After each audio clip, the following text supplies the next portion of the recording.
"I'll marry the first man who enters," she joked. The Duke walked in. He wasn't laughing. The afternoon sun cast dappled shadows across Lady Hartwell's garden, turning the manicured lawns into a patchwork of gold and green that would have been enchanting had Rosalind possessed any capacity for enchantment remaining. She had exhausted that particular resource somewhere around her third season, when the pitying glances had begun to outnumber the curious ones, and the whispers behind fans had shifted from speculation about which eligible gentleman might claim her to resigned agreement that none ever would. She stood near the refreshment table, her gloved fingers wrapped around a glass of lemonade she had no intention of drinking, watching the familiar dance of society unfold before her with the detached observation of a naturalist studying specimens. There was Lady Pemberton, steering her unfortunate daughter toward the newly titled Viscount Ashby with all the subtlety of a shepherd driving sheep. There was Mrs. Crawford, whose turban had grown increasingly elaborate with each passing year, currently holding court among the dowagers with whatever fresh gossip had emerged from last night's Worthington ball. And there, approaching with the inevitable certainty of storm clouds, was her mother. The Countess of Thornbury moved through the crowd with practised grace, her silk gown whispering against the grass, her expression fixed in the pleasant mask she wore in public, the one that concealed the perpetual disappointment Rosalind had become intimately familiar with over 24 years of failing to meet expectations. "Rosalind." Her mother's voice was pitched perfectly to carry no further than necessary. "You are standing alone again." "I am aware of my own positioning, mother. Do not be clever, it is unbecoming."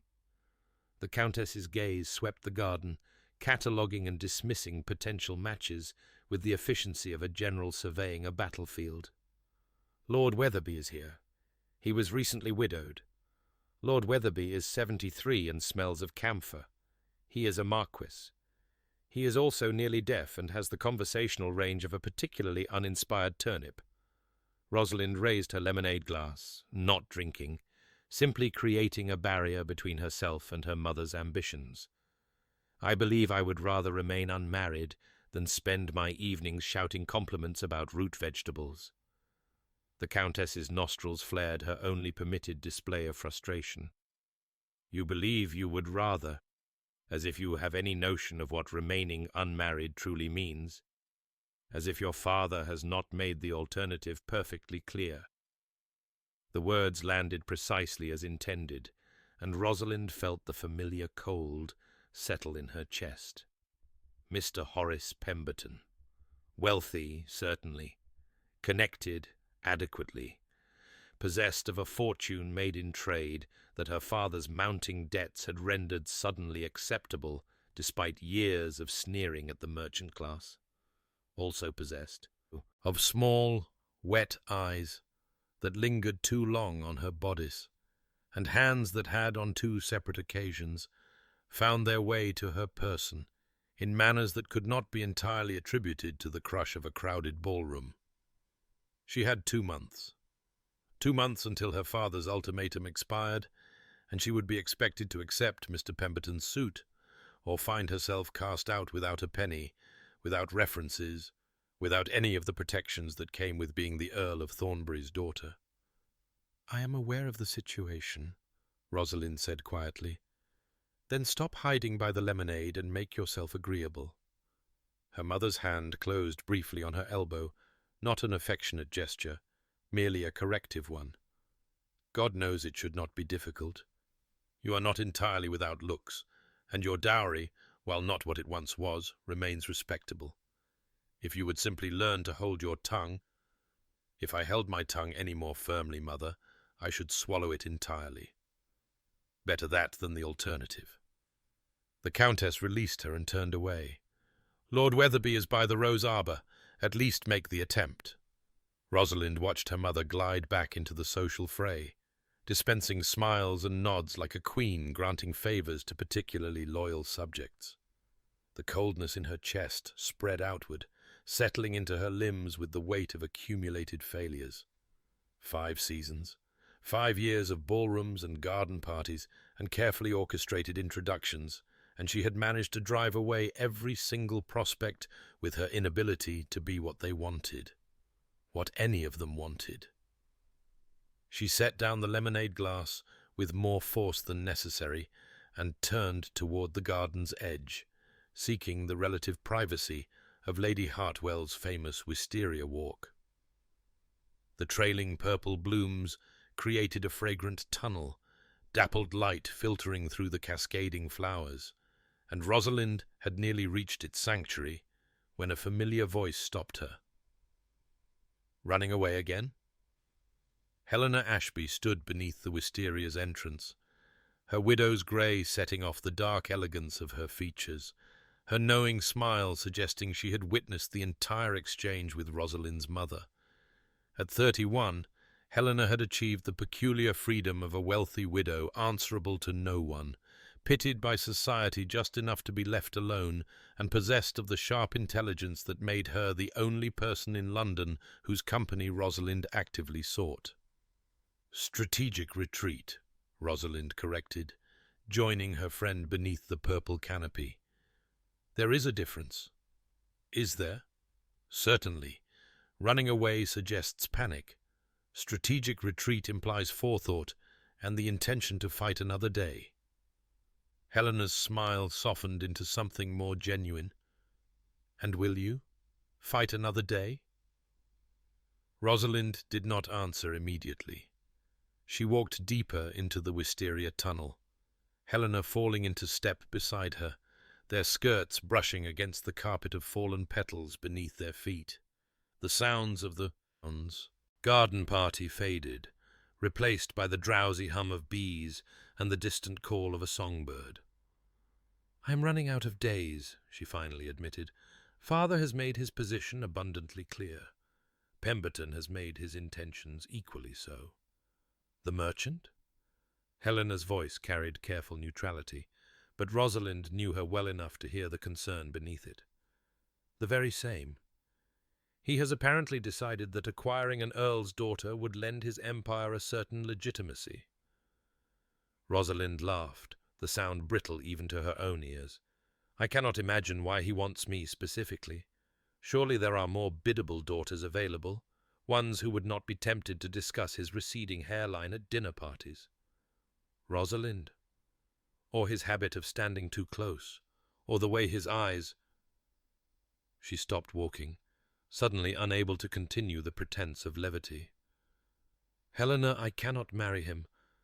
I know that sounds like pride speaking, and perhaps it is, but when he looks at me, I feel as though I am already owned, already purchased and displayed on a shelf like one of his imported porcelains." Helena touched her arm gently. "Then don't marry him." "And do what instead?" "Become a governess. I have no accomplishments worthy of the name. My needlework is mediocre, my watercolors are worse, and my French carries an accent that would make any respectable family question my education." Rosalind resumed walking, faster now, as if she could outpace the reality closing in around her. "I could be a companion, I suppose. Some elderly lady might appreciate my ability to read aloud with reasonable expression, although my tongue would likely get me dismissed within a fortnight." "You are catastrophizing." "I am being realistic. A skill I have been forced to develop rather late in life, but one I am now cultivating with considerable dedication." They emerged from the wisteria tunnel into a small clearing where a stone bench sat beneath an ancient oak. Rosalind sank onto it, suddenly exhausted by the effort of maintaining her composure. Helena settled beside her, close enough that their shoulders touched a small comfort, but a genuine one. "There must be someone," Helena said quietly. "In all of London, surely there is one acceptable gentleman who has not yet been driven away by your wit." "My wit, as you so kindly call it, has proven remarkably efficient at driving away everyone." Rosalind pulled off her gloves, needing the feel of the cool stone beneath her bare palms. "Do you know what Lord Ashbury said to Lady Morton after our single dance last season. He said I was like a hedgehog, interesting enough to observe from a distance, but too prickly to actually hold. Lord Ashbury is a documented fool who once asked me if Italy was part of France. Perhaps, but he was not wrong about me. Rosalind stared at her hands, at the bare fingers that had never worn a betrothal ring, that likely never would. I have been told my entire life that I am too much, too sharp, too clever, too quick to speak and too slow to submit. Mother has been trying to sand down my edges since I was old enough to have them, and I have stubbornly refused to be smoothed. And now, she laughed again, that same brittle sound. Now I am too old, too unmarried, and too out of options to pretend my stubbornness was anything but self-destruction. That is your mother speaking. No, that is reality. Rosalind looked up, meeting Helena's concerned gaze. I spent 5 years believing I was preserving myself, that holding on to my wit and my opinions and my inconvenient honesty was somehow noble, that the right man would appreciate those things, would want a wife with thoughts of her own. But the right man never appeared, and the wrong ones kept walking away, and now I am facing marriage to Horace Pemberton because I was too proud to learn to hold my tongue. Helena was quiet for a long moment. The bee-hum continued around them, indifferent to human troubles. Somewhere beyond the wisteria, the garden party carried on the bright laughter and tinkling glasses and careful machinations of society, perpetuating itself. "What if you did marry?" Helena finally asked. "Someone else? Anyone else? Simply to escape Pemberton? I would require a someone else willing to have me. That particular species has proven elusive." "You are being dramatic." "I am being accurate." Rosalind stood abruptly, pacing the small clearing like a caged creature. "Do you know how many men have expressed interest in me over 5 seasons? Genuine interest, not merely the kind that evaporates after 10 minutes of conversation? 4. And of those 4, 1 was already secretly betrothed. 1 turned out to be a fortune hunter, disappointed by the reality of my dowry.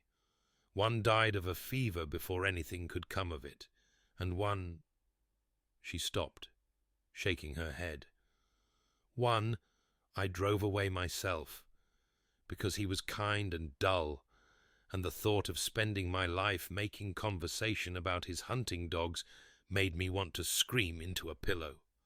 Perhaps you should have screamed into a pillow. Perhaps I should have married him and screamed into pillows for the rest of my life. At least I would have pillows of my own." Rosalind turned back toward the wisteria tunnel, toward the sounds of the party she would have to rejoin. "I am tired, Helena. Tired of trying to be less than I am and failing at even that.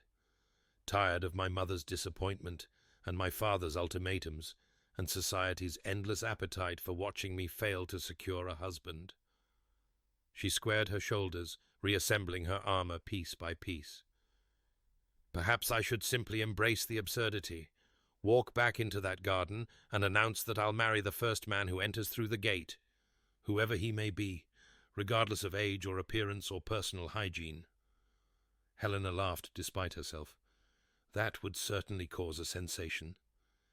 It would give the gossips something new to discuss, at least. They must be growing bored with my failures by now."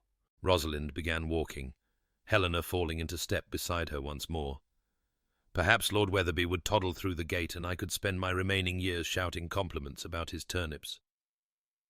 Perhaps it would be someone's elderly valet, lost and looking for the servants' entrance. Perhaps— She stopped at the edge of the wisteria tunnel, the garden party now visible before them, the bright silks and darker coats, the glittering jewels and careful smiles, the endless performance of polite society. Her mother was visible near the fountain, still conversing with Mrs. Crawford, occasionally glancing in the direction Rosalind had disappeared, with an expression that promised future recrimination. "You know," Rosalind said softly, something reckless rising in her chest, I almost mean it. At this point, anyone would be better than Pemberton. Anyone at all. Rosalind, I'm serious." The recklessness grew, fueled by years of frustration and fear and the terrible exhaustion of fighting a battle she could not win. "I'll marry the first man who walks through that gate, whoever he may be, if only to escape Pemberton's sweaty palms and my mother's eternal disappointment." She gestured toward the garden's main entrance. Visible across the lawn, the ornate iron gate that led from Lady Hartwell's drive onto the party grounds. It stood open, as it had for the past hour, with no one approaching. "You don't mean that," Helena said carefully. "Don't I?" Rosalind laughed, a wild edge creeping into the sound. "What difference would it make, one prison or another?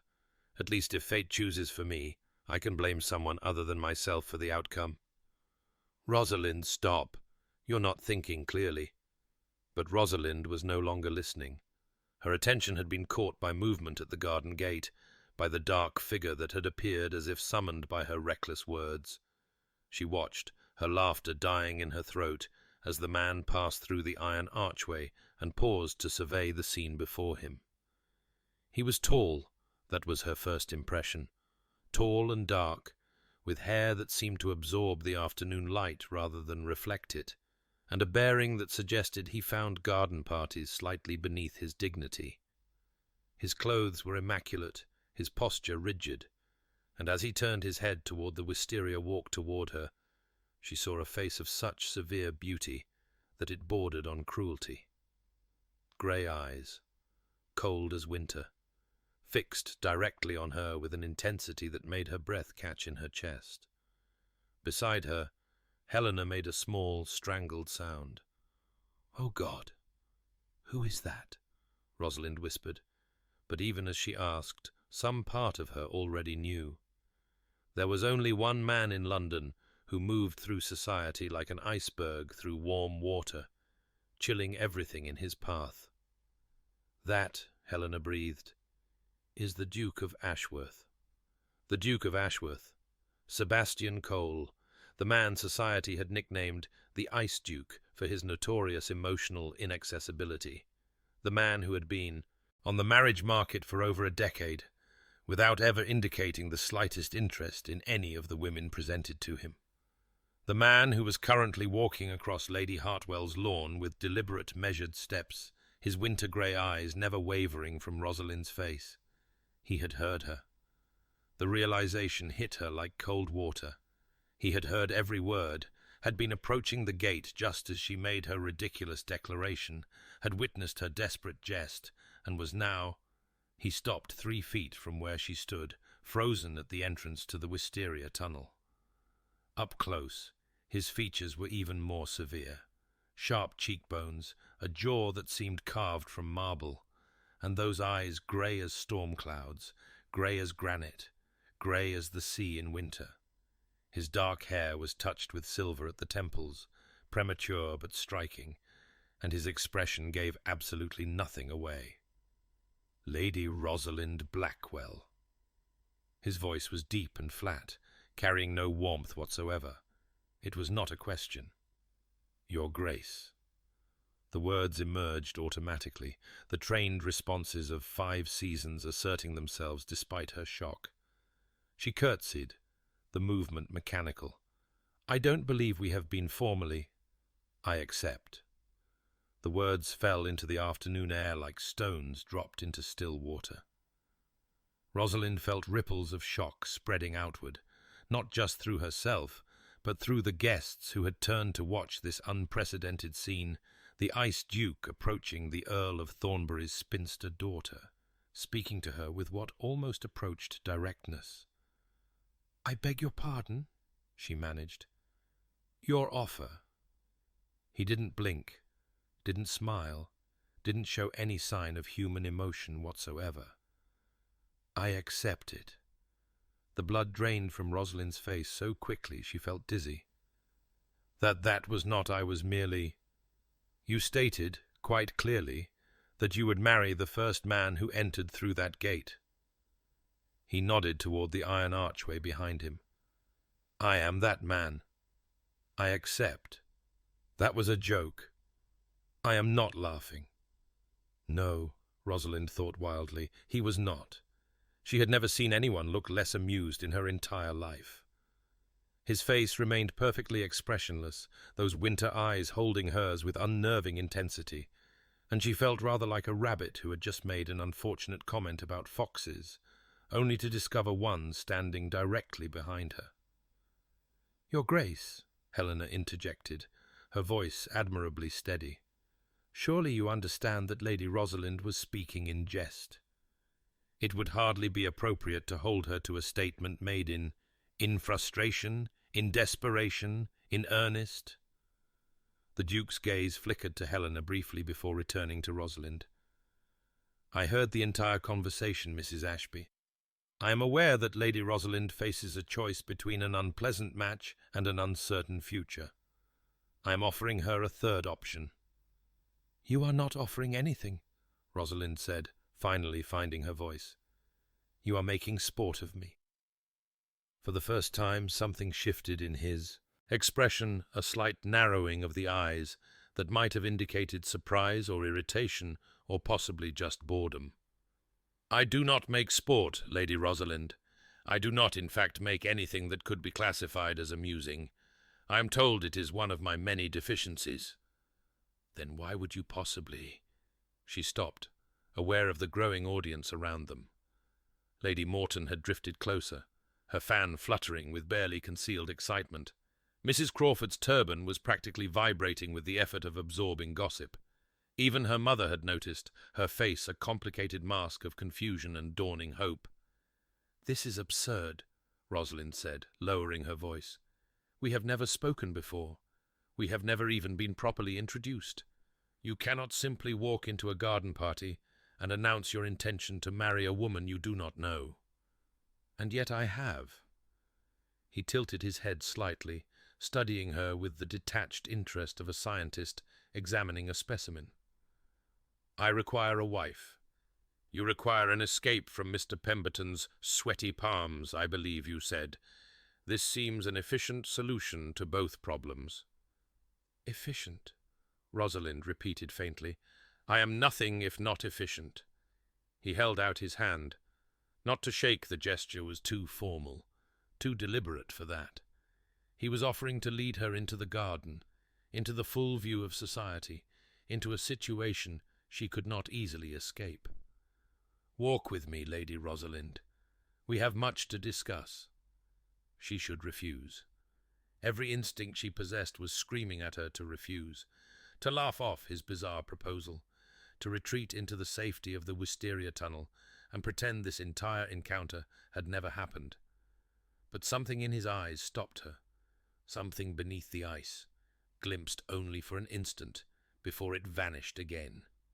He was serious, completely, impossibly serious.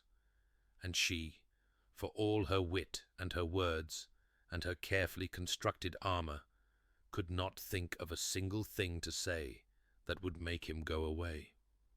She took his hand. His fingers closed around hers, and even through their gloves she felt the shock of it, the unexpected warmth beneath the cold exterior, the strength carefully restrained. He tucked her hand into the crook of his arm and began walking, leaving Helena standing open-mouthed by the wisteria and leading Rosalind directly into the centre of Lady Hartwell's garden party. Whispers erupted in their wake, like birds startled from a hedge. The Duke of Ashworth was walking with a woman. Not just any woman, Lady Rosalind Blackwell, the sharp-tongued spinster who had failed to secure a match for 5 consecutive seasons. And he was not merely walking with her. His hand was covering hers on his arm, a possessive gesture that society would interpret in only one way. "You are ruining me," Rosalind said quietly, not looking at him. "On the contrary, I am saving you." His voice was pitched low, meant only for her ears.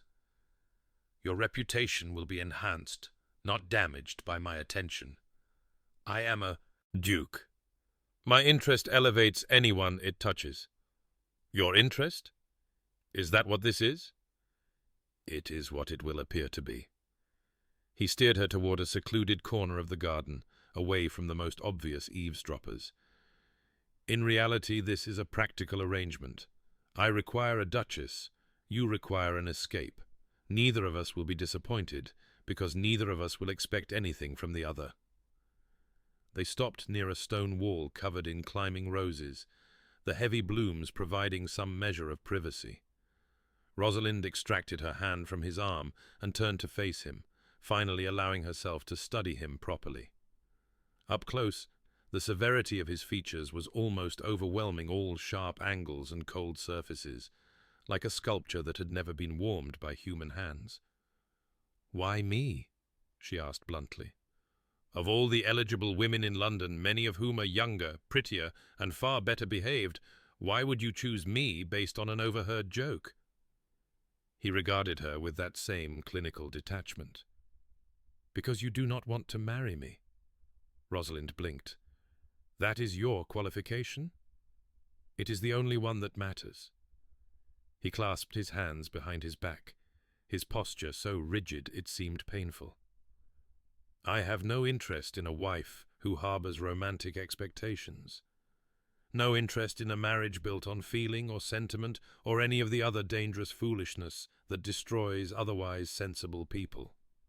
I require a duchess who will perform her duties without demanding anything beyond material comfort and social position. Your obvious reluctance suggests you are uniquely suited to such an arrangement."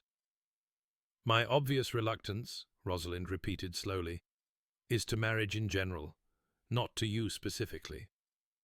"Nevertheless. And my wit, my sharp tongue, my hedgehog prickliness?" She threw his own coldness back at him, a defensive reflex she couldn't quite suppress. "Those do not concern you?" For the first time, something that might have been amusement flickered across his face there and gone so quickly she might have imagined it. "I have withstood far worse than wit, Lady Rosalind, and I have no need of a wife who agrees with everything I say. Such women are tedious beyond endurance." "Then what do you need?" "I have told you. A duchess, someone of appropriate breeding and adequate reputation, who will provide an heir and maintain my household without requiring my emotional engagement." He said it flatly, as if describing a position of employment rather than a marriage. "In return, you will have a title, a fortune, complete freedom within the bounds of propriety, and protection from Mr. Pemberton and anyone like him for the rest of your life." Rosalind was quiet for a moment, her mind racing. It was absurd. The entire situation was absurd. A duke proposing marriage based on an overheard joke, offering her everything she needed while demanding nothing she couldn't give. It was too convenient, too perfectly tailored to her desperation, which meant there had to be a catch. "Why do you need a wife so urgently?" she asked. "You have avoided marriage for over a decade. What has changed?" Something shuttered behind his eyes, a door slamming closed. "That is not your concern. If you wish me to consider your proposal, it absolutely is my concern." He stared at her, and she had the unsettling sense that he was reassessing her, recalculating something in that cold mind of his. "Very well," he said finally. "My grandmother, the Dowager Duchess, is unwell. She has made it clear that she wishes to see me wed before she dies, and I find myself unwilling to deny her final request. Additionally, my younger brother and current heir is a wastrel of the First Order who will gamble away the Ashworth legacy within a year of inheriting. I require an heir of my own to prevent that outcome." "So I am to be a broodmare. You are to be a duchess." His voice sharpened slightly, the first crack in his glacial composure. "There is a significant difference, but yes, the production of an heir is among your expected duties. I would think that obvious."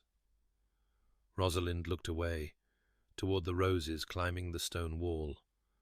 Their scent was overwhelming, cloying, almost suffocating.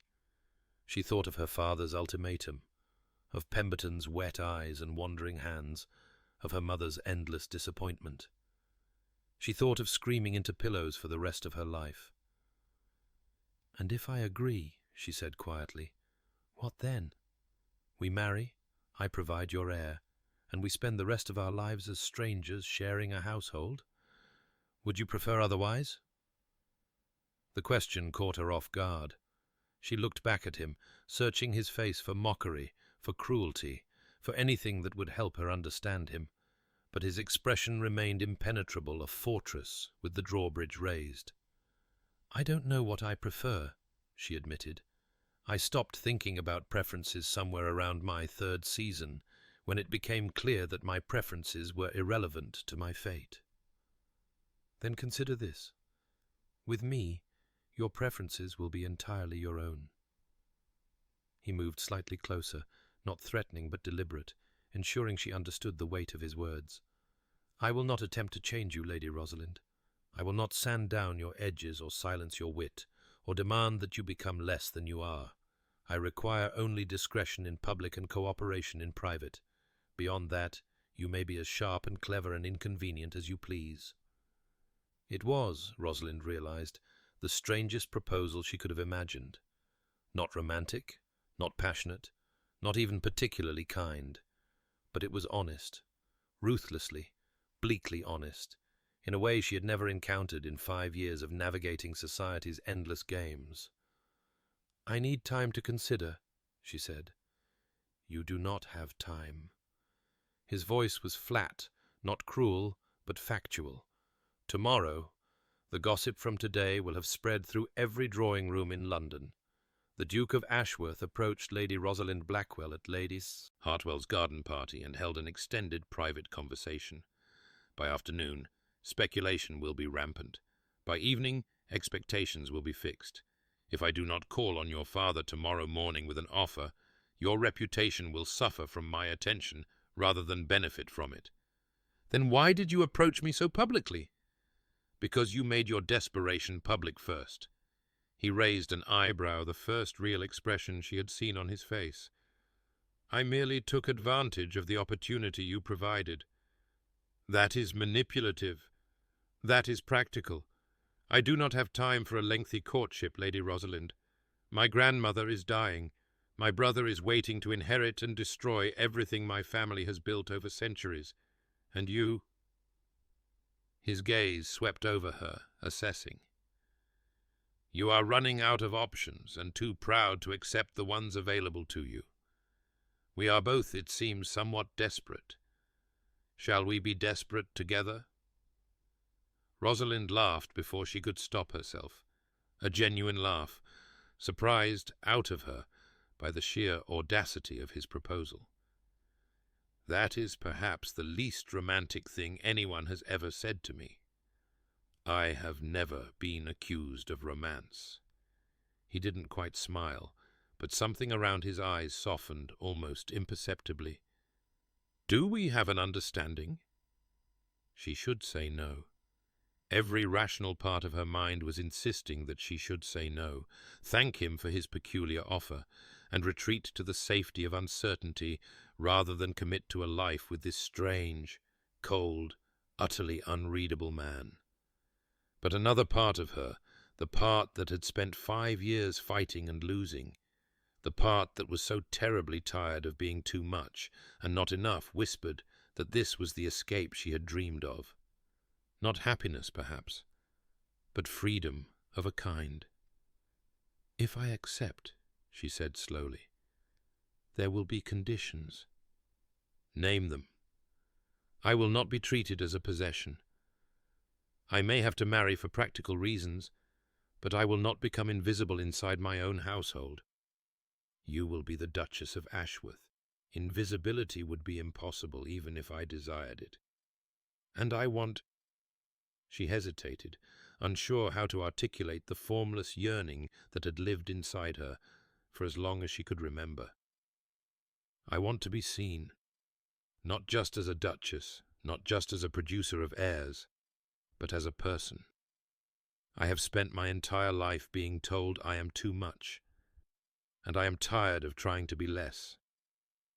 If you cannot accept me as I am, all of me, including the parts that are sharp and difficult and inconvenient, then this arrangement will fail before it begins." He was silent for a long moment, studying her with those winter-grey eyes. When he spoke, his voice was quieter than before, though no warmer. "I cannot promise to love you, Lady Rosalind. That capacity was removed from me long ago, if it ever existed at all. But I can promise to see you, to treat you with the respect your position demands, and the honesty your nature deserves. Will that suffice?" It would have to. It was more than she had expected, more than she had dared to hope for from any man. And it was certainly more than Horace Pemberton would ever offer. "Yes," she said, and felt something shift inside her, a door opening onto an unfamiliar path. "I believe it will." The Duke of Ashworth nodded once, sharply, as if concluding a business negotiation. "Then I will call upon your father tomorrow morning. I suggest you prepare him for my visit. The Earl struck me as a man who does not appreciate surprises. You've met my father?" "Once, briefly, at a House of Lords session. He attempted to engage me in conversation about taxation reform. I was not receptive." He offered his arm again, formal and correct. "Shall I return you to your friend Mrs. Ashby? I believe she has been attempting to murder me with her eyes for the past several minutes." Rosalind looked across the garden to where Helena stood, her expression a complicated mixture of alarm and fascination. Their extended private conversation had not gone unnoticed by the rest of the party either. The whispers had coalesced into open staring, and Rosalind could practically see the gossip spreading like fire through dry grass. "The damage is done, I suppose," she murmured. "No, the foundation is laid." He began walking, and she had no choice but to accompany him. "There is a difference." They crossed the garden in full view of society, the Duke of Ashworth and his unlikely conquest. Rosalind held her head high, refusing to cringe beneath the weight of curious eyes. If she was to be a spectacle, she would at least be a dignified one. Helena met them at the wisteria entrance, her face a careful mask that did not quite conceal her concern. "Your Grace, you return my friend unscathed." "I have no interest in scathing, Mrs. Ashby. That would require emotional investment." He released Rosalind's arm with precise courtesy. "I will call tomorrow, Lady Rosalind. I trust you will be prepared." "I am rarely prepared for anything, Your Grace. It is one of my many deficiencies." For just an instant, so briefly, she might have imagined it, something flickered in his eyes. Not warmth, exactly, but something approaching interest. Then it vanished, replaced by his customary coldness. "Until tomorrow," he said, and walked away. Rosalind and Helena stood in silence, watching the Duke's rigid form cut through the crowd. Guests parted before him like the Red Sea before Moses, no one daring to impede his progress. "What?" Helena said finally, her voice faint. "Just happened?" "I believe," Rosalind replied, her own voice not much steadier, "I have just become engaged to the Duke of Ashworth." "You cannot be serious." "I rarely am. And yet—" Helena grabbed her arm and pulled her into the wisteria tunnel, away from the eager ears that had already begun drifting closer. "Rosalind, you cannot marry that man. He is, they call him, the Ice Duke for a reason. He has never shown interest in any woman. There are rumors that he is incapable of human feeling. He was perfectly clear about that himself. And that doesn't concern you." Rosalind leaned against the stone wall, suddenly exhausted. The afternoon's events were catching up with her. The wild swing from despair to reckless jest, to impossible engagement, leaving her dizzy and unmoored. "He was honest," she said quietly. "Helena, he was the first man in 5 years to speak to me honestly. He didn't pretend to be charmed by my wit or intrigued by my spirit. He didn't promise me romance or passion or any of the lies that suitors usually tell. He looked at me, saw exactly who I am, and decided I was exactly what he needed. Because you don't want him. He said as much. Yes. Rosalind closed her eyes. Because I don't want him. Because I won't expect anything from him. Because I am safe precisely because he believes I cannot be hurt by his coldness. She opened her eyes and met Helena's worried gaze. Perhaps he is right. Perhaps a marriage built on mutual indifference is better than one built on false promises. At least we will both know exactly what we are getting. Rosalind, I am tired, Helena. The words emerged broken, stripped of her usual defenses. I am so tired of hoping, tired of being disappointed, tired of my mother's looks and my father's ultimatums, and society's endless judgment. The Duke of Ashworth is offering me an escape, not a happy ending, not a love match, but an escape. And God help me, I am going to take it. Helena was quiet for a long moment. When she spoke again, her voice was gentle. What if he hurts you? He has promised not to. He has promised not to love you. Those are not the same thing. Rosalind had no answer for that. She thought of his winter-grey eyes, of the momentary flicker she had glimpsed beneath the ice. She thought of his strange proposal, his brutal honesty, the way he had looked at her as if she were a puzzle to be solved rather than a person to be charmed. Perhaps not, she admitted, but it is the only offer I have, and it is better, far better than the alternative. The news reached her parents before she did. By the time Rosalind returned home, her mother was pacing the drawing room in a state of agitation that might have been joy or horror. It was difficult to tell with the Countess, whose emotional range tended toward the extremes. "Is it true?" she demanded the moment Rosalind appeared. "The Duke of Ashworth? The Duke of Ashworth spoke to you privately for 20 minutes and is calling upon your father tomorrow. It would seem the gossip travels quickly. Lady Morton sent a note ahead." Her mother's hands were trembling, actually trembling, as she clutched the paper. "She says he walked you across the entire garden. She says he held your hand on his arm. She says, all true, I'm afraid." The Countess stared at her daughter as if seeing a stranger. "How? How did you manage this? Every eligible woman in London has tried to capture his attention, and you, with your sharp tongue and your difficult nature. He seems to prefer difficult natures. Do not be flippant." Her mother sat down heavily, as if her legs would no longer support her. "The Duke of Ashworth, one of the highest titles in England, one of the largest fortunes, and he is calling upon your father tomorrow to discuss terms for marriage to you. That appears to be the sequence of events, yes." Her mother looked up, and Rosalind was startled to see tears in her eyes. Not disappointment, not frustration, but something that might almost be hope. "I did not think." The Countess stopped, collected herself. When she spoke again, her voice was steadier. "I had given up, Rosalind. After this season, I had accepted that we would have to proceed with Mr. Pemberton's suit. Your father's debts, the situation is worse than you know. Pemberton was our only option.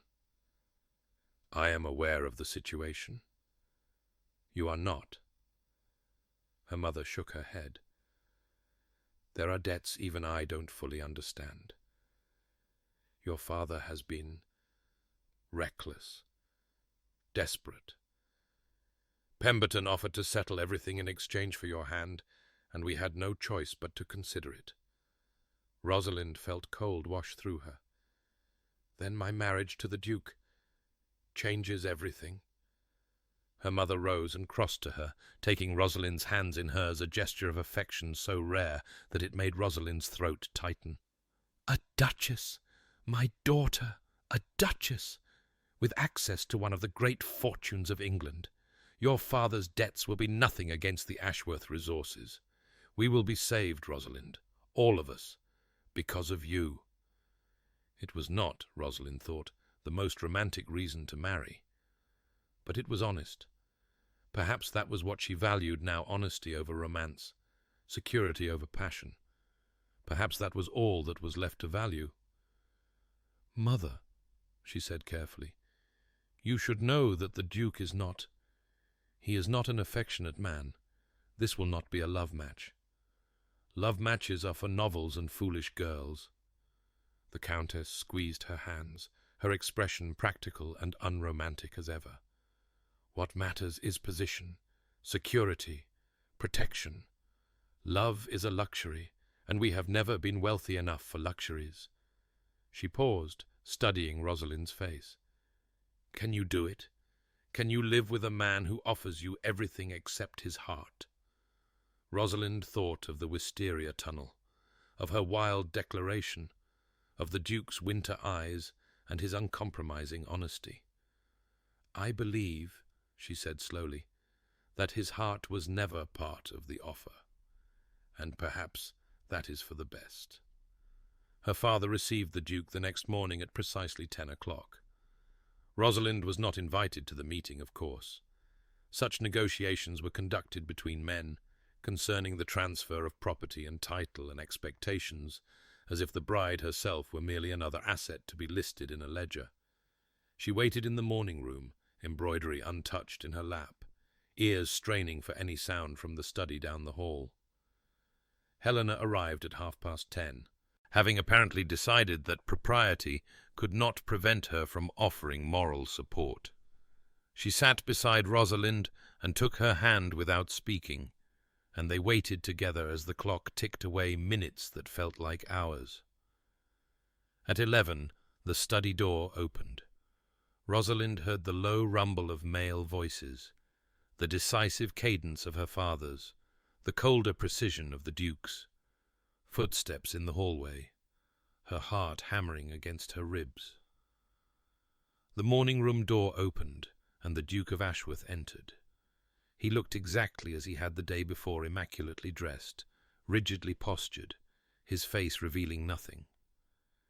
He glanced at Helena with brief acknowledgment, before fixing his gaze on Rosalind. "Lady Rosalind, your father has accepted my suit. We are to be married in 3 weeks' time by special license." 3 weeks. She had expected longer, had thought there would be time to adjust, to prepare, to come to terms with this strange bargain she had made. But of course he had mentioned urgency. His grandmother dying, his brother waiting to inherit. Everything rushed, everything practical, everything stripped of the softness that other brides might have expected. 3 weeks, she repeated. "I see no reason for delay. My grandmother wishes to attend, and her health is uncertain. The license has been procured. The ceremony will be held at St. George's, the reception at Ashworth House. Following that, we will retire to Ashworth Park in Kent for an undetermined period." He delivered this information like a military commander delivering orders, efficient, impersonal, expecting compliance. "I see," Rosalind said, and was proud that her voice did not waver. "Am I to have any input into these arrangements, or have they all been decided for me?" Something flickered in his eyes, that same brief spark she had seen yesterday. "The details of the ceremony may be altered according to your preferences, within reason. The timing is non-negotiable." "And if I have changed my mind?" Beside her, Helena inhaled sharply. The Duke went very still. "Have you," he asked quietly, "changed your mind?" Rosalind held his gaze, searching for any sign of concern, disappointment, anger. She found nothing. His face remained impenetrable, his eyes revealing only that strange, assessing intelligence that seemed to calculate everything and feel nothing. "No," she said finally. "I merely wished to know whether the option remained available." "It does." He clasped his hands behind his back. "Until the ceremony is complete, you may withdraw at any time. I would prefer, however, that you inform me before the guests arrive at the church. It would be inconvenient to explain your absence at the altar." "How considerate of you." "I am nothing if not practical." He turned to leave, then paused at the door. "Lady Rosalind, one matter I failed to mention yesterday. My grandmother, the Dowager Duchess, has expressed a wish to meet you before the wedding. She will be travelling to London next week. I trust you will make yourself available. I am at her Grace's disposal." "Good." He nodded once, a gesture that managed to convey dismissal, acknowledgement, and completion of business all at once. "I will call again in 2 days to discuss the particulars. Good morning, Lady Rosalind. Mrs. Ashby." And he was gone. Rosalind stared at the doorway through which he had disappeared, listening to his footsteps recede down the hallway, to the front door opening and closing, to the silence that followed. "Well," Helena said faintly, "he is certainly decisive." "He is certainly something." Rosalind rose abruptly and crossed to the window, watching as the Duke's carriage pulled away from the curb. She caught a glimpse of his profile through the window, stern, cold, as distant as the moon, before the carriage rounded the corner and vanished. In 3 weeks, that man would be her husband. She would bear his name, live in his house, share his bed until she produced the heir he required. And then, what? Separate lives under the same roof, he had said. A marriage of convenience in truth as well as name. It was exactly what she had agreed to. Exactly what she had asked for. So why did she feel, suddenly, as though she had made a terrible mistake? The Dowager Duchess arrived in London 6 days later, and Rosalind was summoned to Ashworth House for the inspection. That was how she thought of it, an inspection, like a horse being evaluated for purchase. She dressed carefully, choosing a gown of sage green that her mother had once reluctantly admitted suited her colouring.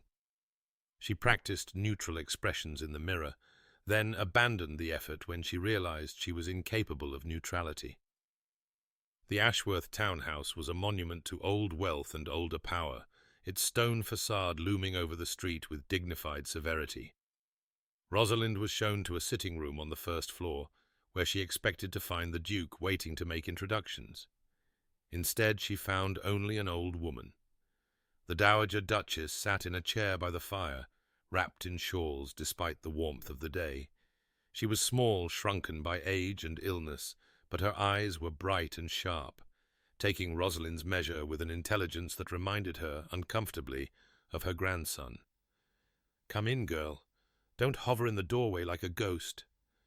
Rosalind obeyed, crossing to stand before the Dowager's chair. She curtsied deeply. "Your Grace, it is an honour to meet you." "Is it? I imagine it's more nerve-wracking than honourable. Sit down. There." The Dowager gestured to a chair across from her. "Let me look at you properly." Rosalind sat, folding her hands in her lap and allowing herself to be examined. The Dowager's gaze moved over her face, her posture, her dress, lingering on details that Rosalind could not guess. "You're not a beauty," the old woman said finally. "I am aware." "Good. Beauties are tedious. They expect to be admired and cannot comprehend why the world does not organize itself around their pleasures." The Dowager shifted in her chair, wincing slightly pain, Rosalind realized, that she was trying to hide. "Sebastian tells me you have a sharp tongue. Is that true?" "I have been told so, Your Grace, frequently and with disapproval." "Show me." Rosalind blinked. "I beg your pardon?" "Show me your sharp tongue. Say something clever. I am old and dying and bored beyond endurance. The least you can do is entertain me." For a moment, Rosalind was completely at a loss. Then, almost against her will, a smile tugged at her lips. "Very well. Your grandson proposed to me based on an overheard joke, expecting nothing and offering less. He has the emotional range of a garden statue and the conversational warmth of a February fog. I have agreed to marry him anyway, because my alternatives were worse, and because I am too tired to keep fighting for something better. She met the dowager's gaze steadily. "Is that sharp enough for your grace?" The old woman stared at her. For a terrible moment Rosalind thought she had gone too far, that she had destroyed everything with her unstoppable honesty. Then the dowager laughed. It was a rusty sound, as if she had not used it in some time, but genuine. "Oh, excellent. You will do very well." "I what?" "You will do very well," the dowager repeated. "For Sebastian. He needs someone who will not let him retreat into his fortress, someone who will poke at his walls until they crack." She leaned forward, her eyes bright with something that might have been hope. "He was not always like this, you know, cold, frozen. He was a warm child, a loving young man. And then—" She stopped, something closing off in her expression. "And then?" Rosalind prompted gently. "That is his story to tell, if he ever chooses to tell it." The dowager settled back in her chair. "What I will tell you is this. Sebastian believes he does not feel. He has convinced himself that he is incapable of emotion, that love and warmth and connection are weaknesses he has successfully excised. He is wrong." "How can you be sure?" "Because he agreed to marry you." The dowager smiled, a sad, knowing smile that made her look every one of her years. "He could have chosen anyone. Any of the simpering debutantes who throw themselves at him each season, who would have been grateful for his title and asked nothing more. Instead, he chose you, a woman who challenged him, who demanded honesty, who made him laugh." "He did not laugh." "Not visibly. But I know my grandson, Lady Rosalind. Something about you reached past his defenses, even if only for a moment. That is why he chose you. Not because you are convenient, but because you are dangerous." Rosalind absorbed this in silence, unsure what to make of it. The idea that she prickly, difficult, too much Rosalind could be dangerous to anyone seemed absurd. And yet, she thought of that flicker in his eyes, that momentary softening when she had made him laugh. "What if you are wrong? If," she asked quietly, "what if he truly is incapable of feeling anything? What if I spend my life waiting for warmth that never comes?" The dowager reached out and took Rosalind's hand, her grip surprisingly strong. "Then you will have lost nothing," she said, "because you are already prepared for coldness. You have already accepted the worst he has to offer. But if I am right, if there is still something human buried beneath all that ice, then you might gain everything." She squeezed Rosalind's fingers. "I am dying, child. I have perhaps weeks left, perhaps months. I will not live to see whether this marriage flourishes or fails. But I wanted to meet you. I wanted to see for myself whether Sebastian had chosen wisely." "And has he?" The dowager smiled again, warmer this time. "I believe he has chosen better than he knows." The wedding was held 3 weeks to the day after the Duke's proposal. Rosalind stood at the altar of St. George's, Hanover Square, surrounded by flowers she had not chosen, wearing a gown her mother had selected, about to speak vows that had been written centuries before either she or her groom existed. The Duke of Ashworth stood beside her in immaculate black, his face as unreadable as ever, his responses to the minister's questions clear and cold as winter water. She said her own vows in a voice that barely trembled. She felt his hand close around hers, cool even through their gloves.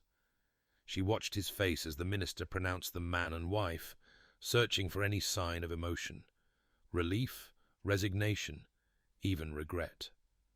There was nothing. His expression remained carved from stone. The reception was a blur of congratulations and champagne, of society's elite pretending to be happy for her while speculating behind their fans about how the sharp-tongued spinster had managed to catch the uncatchable Duke. Rosalind smiled until her face ached, accepted well-wishes she did not believe, and avoided looking at her new husband whenever possible. He did the same. When the interminable party finally ended, they entered the carriage that would take them to Ashworth Park. The door closed, sealing them into silence, and the horses began to move. Rosalind watched London slide past the window, the familiar streets she would not see again for months, perhaps years. She was no longer Lady Rosalind Blackwell. She was the Duchess of Ashworth, wife of a man she barely knew, travelling toward a life she could not imagine. "We will maintain separate schedules." She startled at his voice, the first words he had spoken to her since their vows. He was watching her with those winter-grey eyes, his expression neutral but intent. "Separate schedules," she repeated. "I rise early. You may sleep as late as you wish. My study and the estate offices are private. All other rooms are at your disposal. Dinner will be served at 8. We may dine together or separately, as circumstances dictate. My grandmother resides in the Dower House and will welcome your company. I am sure—" He paused, something flickering briefly in his expression. "You will have complete freedom, as I promised. This marriage need not be more confining than you allow it to be." Rosalind turned from the window to face him fully. In the dim light of the carriage, his features seemed softer, somehow the sharp edges blurred, the coldness less absolute. Or perhaps she was simply imagining what she wanted to see. "And the air you require?" she asked quietly. "How does that factor into our separate schedules?" His jaw tightened, the first real reaction she had seen from him all day. "That matter can wait. I see no reason to rush into arrangements that make either of us uncomfortable." "How considerate of you." "I have been called many things, lady—" He stopped, corrected himself. "Your Grace. Considerate is rarely among them." "And yet you have just been considerate." She tilted her head, studying him. "Perhaps there is hope for you after all." That flicker again, there and gone, a flash of something almost human behind the ice. "I would not wager on it, madam. My capacity for improvement is notoriously limited." The carriage rolled on through the darkening countryside, carrying them toward their new life. Rosalind sat in silence, watching her husband's profile against the window, wondering what lay beneath those frozen walls, wondering if she would ever find out, wondering, for the first time, if she wanted to.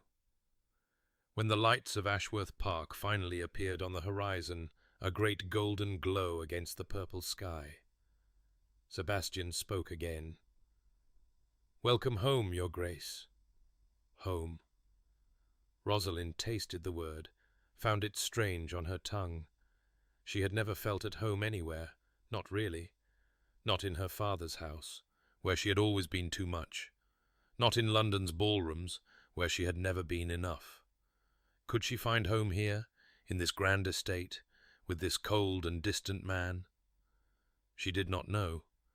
But as the carriage swept up the drive and the massive house loomed before them, she found herself hoping, despite everything, against all reason, that perhaps she could. Perhaps they both could. Ashworth Park rose from the Kent countryside like a monument to centuries of accumulated power, its pale stone facade stretching endlessly in both directions, its windows glittering in the morning light like 100 watchful eyes. Rosalind stood at the window of her private sitting room. Her sitting room, though she still could not quite believe it, and tried to reconcile herself to the fact that this was now her home. 3 weeks had passed since her arrival. 3 weeks of learning the labyrinthine corridors and the names of servants who materialized silently to anticipate her every need.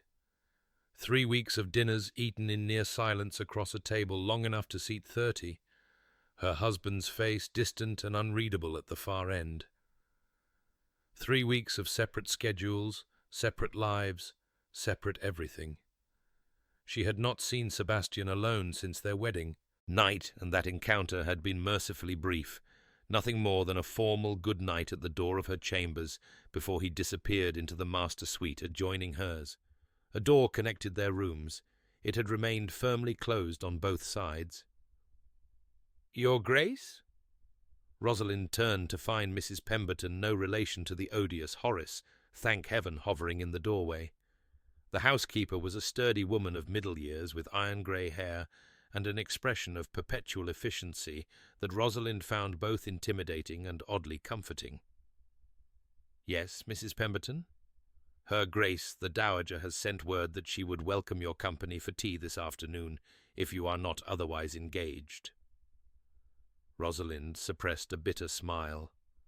Otherwise engaged. As if she had anything to occupy her time beyond wandering the endless halls of this beautiful prison, cataloguing paintings she did not understand and furniture she had not chosen. "Please inform Her Grace that I would be delighted." Mrs. Pemberton nodded and withdrew, leaving Rosalind alone once more with her thoughts and the vast, empty silence of Ashworth Park. The Dower House sat at the far edge of the estate's manicured gardens, a graceful building of warm brick that seemed almost cosy compared to the main house's imposing grandeur. Rosalind walked the gravel path through hedgerows of box and yew, breathing in the scent of late-blooming roses, and trying to quiet the restless anxiety that had become her constant companion. The Dowager received her in a small parlour overlooking a kitchen garden, the afternoon sun streaming through tall windows and illuminating dust motes that danced in the golden light. She looked frailer than she had in London, smaller somehow, diminished by the illness that was slowly claiming her, but her eyes remained bright and sharp, missing nothing. "Sit, child. You look as though you have been running from something." "Only my own thoughts, Your Grace." Rosalind settled into the chair across from the Dowager, accepting the cup of tea that a maid pressed into her hands. "They have become rather persistent company of late. Thoughts have a way of growing louder when we try to silence them." The Dowager sipped her own tea, her gaze steady on Rosalind's face. "Tell me, how are you finding married life?" The question was asked lightly, but Rosalind heard the genuine concern beneath it. She considered offering the polished reassurances that society would expect everything is wonderful. "The Duke is most attentive. I could not be happier." But something about this shrewd old woman made dishonesty feel impossible. "Quiet," she admitted. "Very quiet. I had not realized how much of my life consisted of noise until it was removed. Sebastian has always preferred silence. It is his armor, you understand. As long as he does not speak, he does not risk revealing anything. I am beginning to understand that, yes."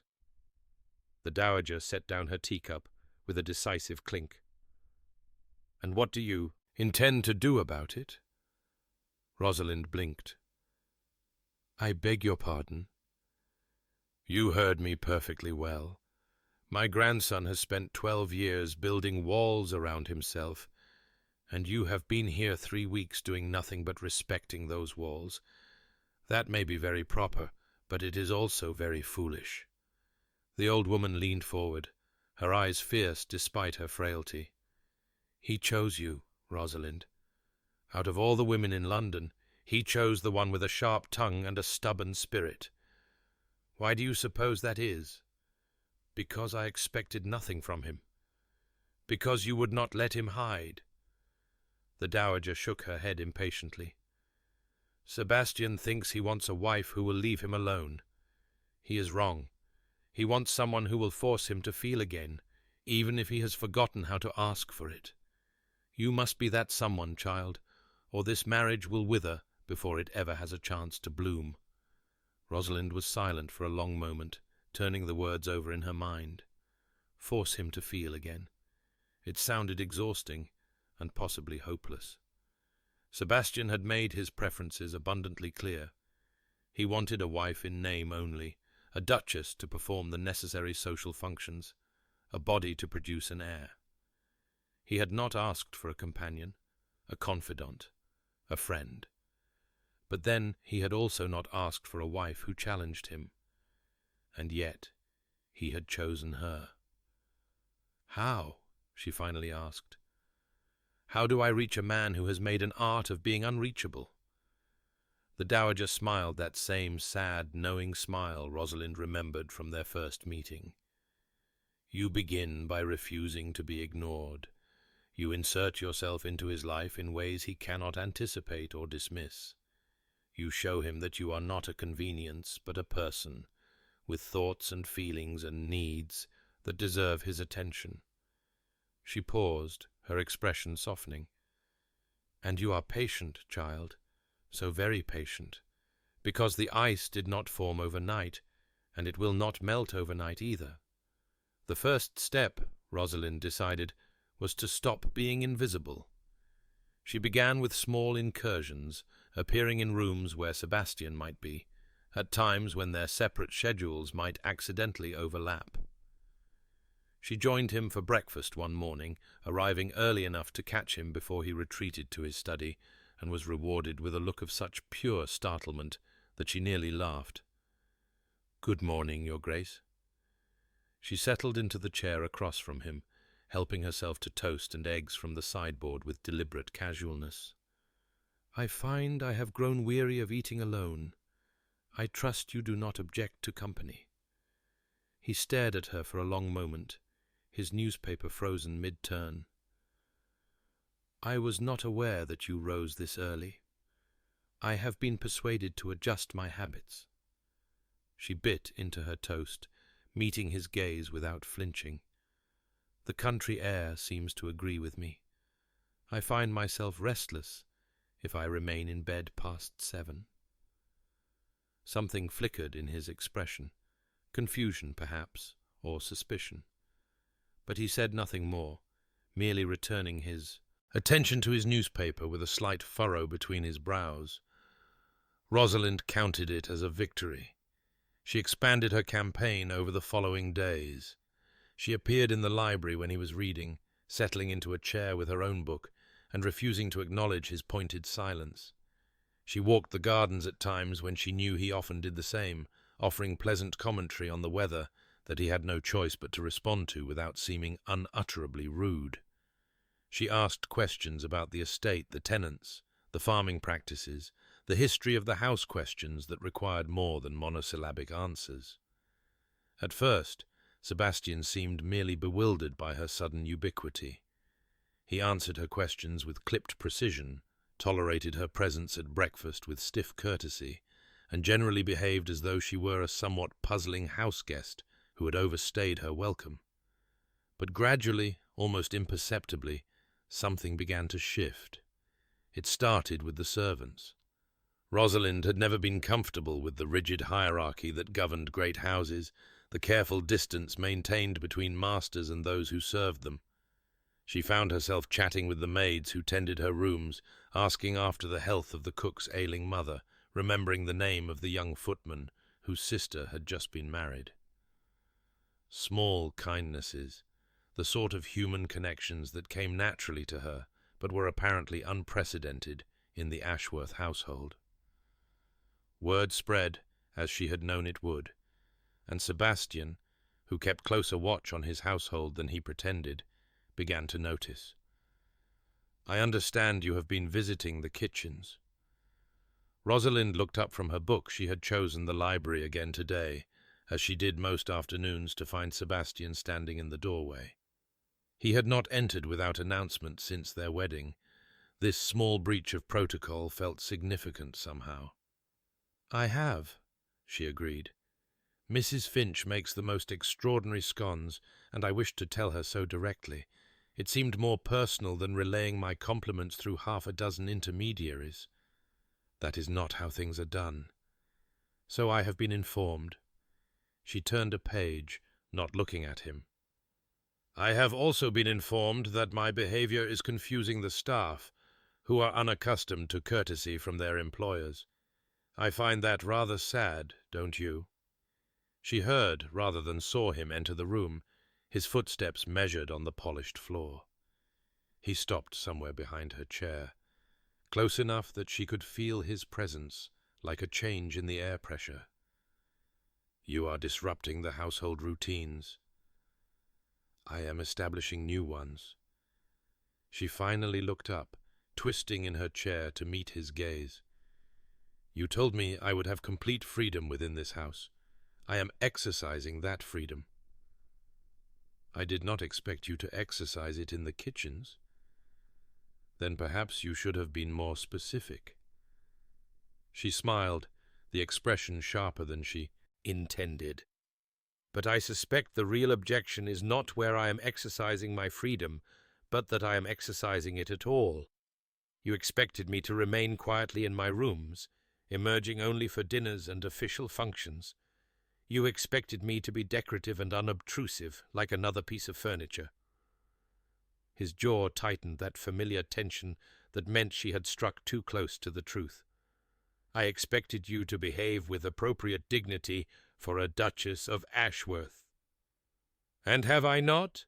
I have been courteous to your staff, engaged with the management of your household, and made myself agreeable to your grandmother.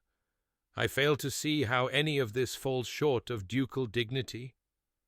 For a long moment he simply stared at her. She watched the struggle playing out behind his eyes, the desire to put her in her place, warring with the inconvenient truth that she had committed no actual transgression. "You are not what I expected," he finally said. "No," Rosalind agreed. "I imagine I am not. The question is whether you will come to consider that a blessing or a curse." She returned her attention to her book, leaving the question hanging in the air between them. After a moment she heard his footsteps retreat, the library door closing softly behind him. But the next morning, when she appeared at breakfast, the furrow between his brows had softened into something that might almost have been curiosity. The dowager's health continued to decline as autumn deepened into an early winter. Rosalind visited her daily now, spending hours in the cosy parlour of the dower house, while the old woman slept or talked or simply held her hand in silence. There was something peaceful about it, a respite from the constant effort of breaching Sebastian's defences, and Rosalind found herself growing genuinely fond of this fierce, dying woman who had welcomed her with more warmth than her own mother ever had. "You are good to come so often," the dowager said one grey afternoon, rain streaking the windows.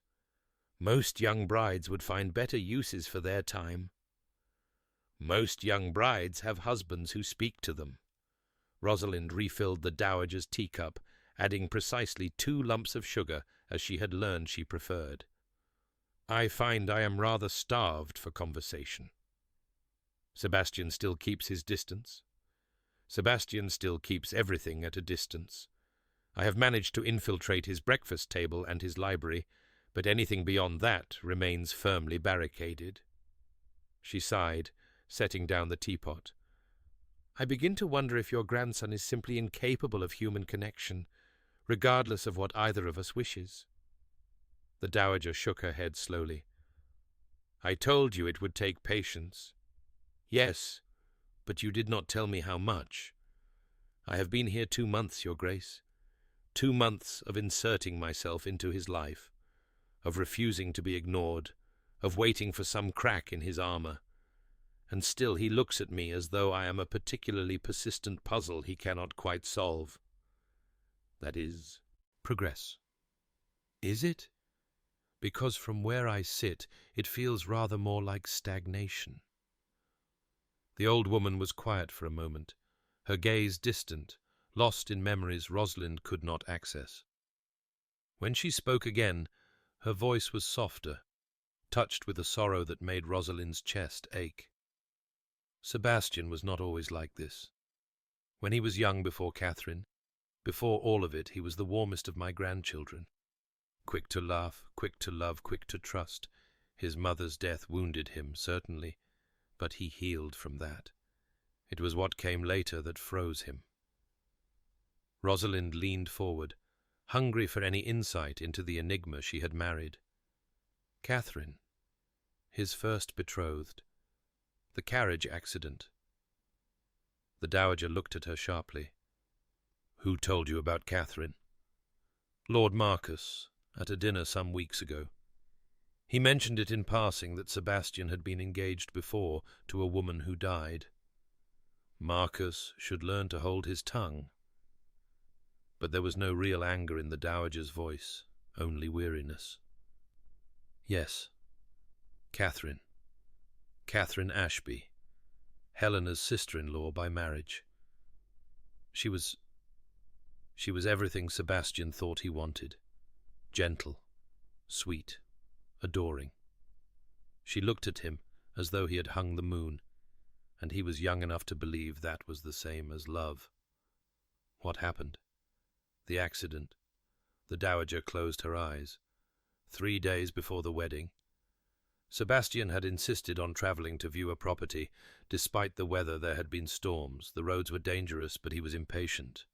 Young and arrogant, and so certain that nothing could touch him or anyone he loved. A tear escaped, trailing down the papery cheek. The carriage overturned. Catherine was killed instantly. Sebastian was thrown clear, barely a scratch on him. He has never forgiven himself. Rosalind sat in silence, absorbing the weight of this revelation. Sebastian's coldness, his rigidity, his absolute refusal to feel, suddenly it all made terrible sense. He believed himself a murderer. He believed that his love had killed the woman he intended to marry. And he had spent 12 years punishing himself, freezing himself, ensuring that he would never love again, because loving meant destroying. He blamed himself, she said quietly. He still blames himself. He believes that caring for someone makes them vulnerable to his recklessness, his impatience, his failures. So he refuses to care. He keeps everyone at arm's length because he believes that is the kindest thing he can do to protect them from himself. That is... Rosalind searched for the right word. That is the saddest thing I have ever heard. It is why I hoped he would marry. The dowager opened her eyes, fixing Rosalind with an intent gaze. Not for heirs, not for duty, but for him. He has been half alive for 12 years, and I could not bear to leave this world knowing he would remain that way forever. When I saw you, when I saw how you refused to back down, how you met his coldness with fire, I believed you might be the one to thaw him. And if I cannot, then at least you will have tried, and you will have given an old woman hope in her final days. The dowager reached out, her thin fingers closing around Rosalind's wrist. Do not give up on him, child. Not yet. The ice is cracking, even if he does not know it. I can see it when he speaks of you, the confusion, the fascination, the fear. He feels more than he admits, even to himself. You must help him remember what that means. The storm that had been threatening all day finally broke that evening. Rosalind had chosen to dine alone in her sitting room, too unsettled by the dowager's revelations to maintain her campaign of cheerful intrusion. She sat by the fire, watching the flames dance, and thinking about Catherine Ashby, gentle, sweet, adoring Catherine, who had died because Sebastian was young and impatient, and so certain that nothing could touch him. She thought about the wall of ice that had grown up around him in the years since, the carefully constructed fortress of coldness that kept everyone at bay. She thought about his rigid posture, his expressionless face, the way his eyes sometimes flickered with something almost human before shuttering closed again. She thought about how tired it must be maintaining those walls, how exhausting to spend every moment guarding against the possibility of feeling anything. A knock at the door startled her from her reverie. "Come in." The door opened, and Sebastian stepped through. Rosalind rose automatically, surprise rippling through her. He had never come to her private rooms before, never crossed the boundary that separated their carefully segregated lives. Yet here he was, standing just inside her doorway, his expression as unreadable as ever, but his posture somehow different, less rigid, almost uncertain. "Your Grace," she said, "this is unexpected." I was informed you did not come down for dinner. His voice was clipped, but she thought she detected something beneath it. Concern, perhaps, or confusion. I came to ensure you are not unwell. I am perfectly well, thank you, merely tired. From your visit to my grandmother. It was not a question. Yes. Rosalind studied his face, searching for any sign of the wounded boy the dowager had described. We talked for some time. She told me about Catherine. The name landed like a physical blow. She watched Sebastian's entire body go rigid, watched the walls slam into place behind his eyes. My grandmother had no right. She had every right. She loves you. She worries about you. And she believed I should understand why my husband treats me like a stranger, despite the vows we exchanged. There is nothing to understand. His voice was ice. Catherine is dead. That chapter of my life is closed. It has no bearing on our arrangement. Our arrangement, Rosalind laughed, the sound hollow. Is that what we are calling this? An arrangement? A business transaction with conjugal obligations? It is what it is. Agreed to. Yes, it is. You were very clear that you wanted nothing from me beyond duty and discretion. You were very clear that you were incapable of feeling, that your heart was not part of the bargain. She stepped closer, close enough to see the tension in his jaw, the slight dilation of his pupils. But you were not honest about why. You did not tell me that you had frozen yourself in guilt for 12 years, convinced that loving someone means destroying them. You know nothing about it. I know what your grandmother told me. I know that you were engaged to a woman who adored you, and that she died because of a decision you made, and that you have punished yourself ever since. I know that you chose me because you believed I could not be hurt by your coldness, because I expected nothing, and would therefore demand nothing.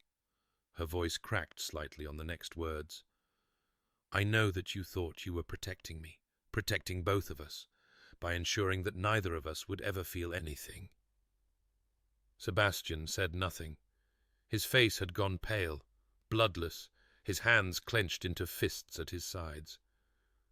But here is what you do not know, Rosalind continued, her heart hammering against her ribs. What your grandmother believes, and what I am beginning to suspect, is true. You are not protecting me by keeping me at arm's length. You are protecting yourself, because the alternative, allowing yourself to feel again, to care again, to risk again, terrifies you more than loneliness ever could. You presume too much. Perhaps, but I have nothing left to lose. She lifted her chin, meeting his frozen gaze without flinching. You have already told me not to expect love, not to expect warmth, not to expect anything beyond material comfort and social position. You have already made clear that you cannot give me what a wife might hope for from a husband. So what harm is there in speaking the truth? What damage can honesty do that has not already been done? The silence stretched between them, taut as a wire about to snap. Rosalind could hear the storm raging outside, the wind howling around the corners of the house, the rain lashing against the windows. But inside, in this room, there was only stillness. The frozen stillness of a man confronted with truths he had spent over a decade avoiding. When Sebastian finally spoke, his voice was barely a whisper. Catherine died because I loved her. Catherine died because of an accident, a terrible random accident that had nothing to do with love. I insisted we travel that day. She wanted to wait, wanted to let the storm pass. But I was impatient. I could not bear to postpone our plans, our future, our happiness, and because of my impatience, she is dead. That makes you human, not a murderer.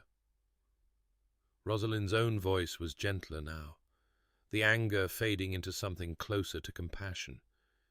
You made a decision that had unforeseeable consequences. That is not the same as killing her. It feels the same. I know. She reached out, slowly, carefully, giving him every chance to pull away. Her fingers touched his clenched fist, rested there lightly. "I know it does. But you cannot spend the rest of your life as a penance for a moment's impatience. You cannot freeze yourself forever because you are afraid of what might happen if you thaw." He looked down at her hand on his, and something in his expression shifted the ice cracking, just slightly, revealing the raw pain beneath. "I do not know how to be anything else," he said. "I have been cold for so long that I have forgotten what warmth feels like." "Then let me remind you." The words hung in the air between them, an offer and a challenge all at once. Rosalind felt her heart beating in her throat, felt the weight of everything she was risking. If he rejected her now, if he retreated behind his walls and slammed the door forever, but he didn't. Instead, slowly, hesitantly, his clenched fist uncurled. His fingers threaded through hers, cold at first, but warming slowly, and he let out a breath that seemed to come from somewhere deep inside him.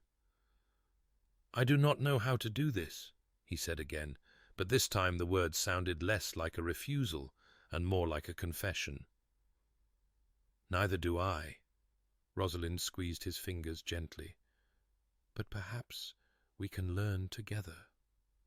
They stood like that for a long moment, hands intertwined, the storm raging outside while something quieter and more tentative stirred to life within. It was not a resolution, not a declaration, not the dramatic reconciliation that novels promised and life rarely delivered.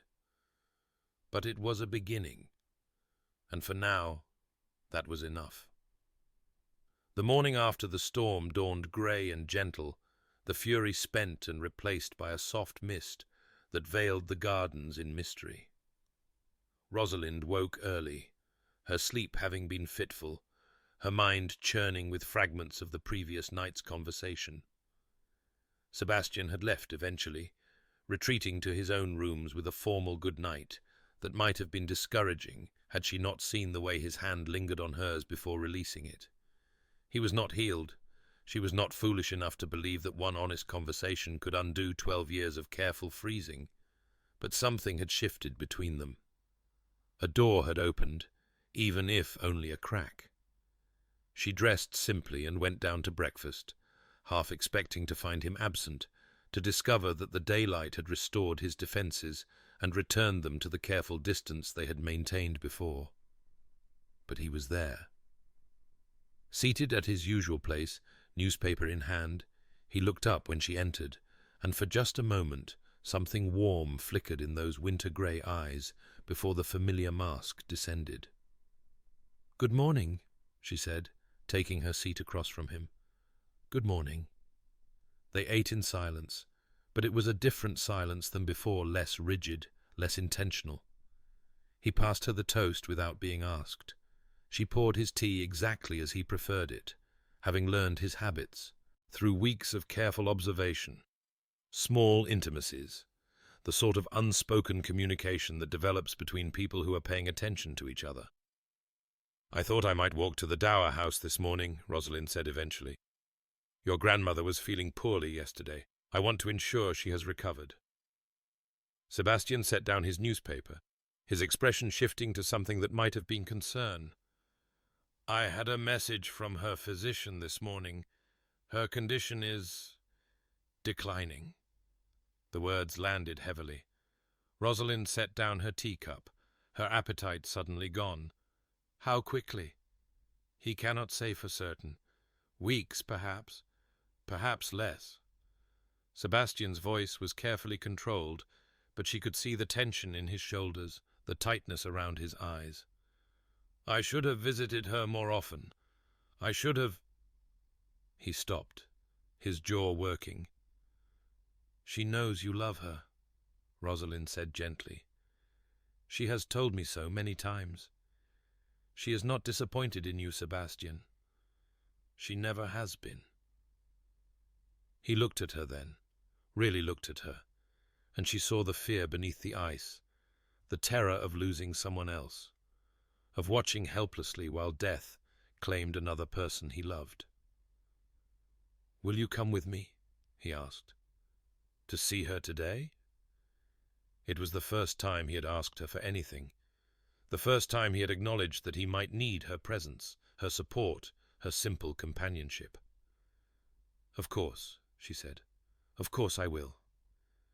They walked to the dower house together, the mist swirling around their feet, their arms occasionally brushing, but never quite touching. Sebastian was quiet, his face drawn, and Rosalind found herself fighting the urge to reach out, to take his hand as she had the night before. But that had been a moment of crisis, a breach of his defenses, born of vulnerability. In the cold light of morning, she was not certain the offer would be welcome. The dowager was propped up in her bed when they arrived, looking smaller and more fragile than ever, but still alert, her eyes sharpening when she saw them enter together. "Ah," she said, a faint smile crossing her lips. "I see you have finally started talking to each other." "Grandmother," Sebastian began. "Do not grandmother me in that tone.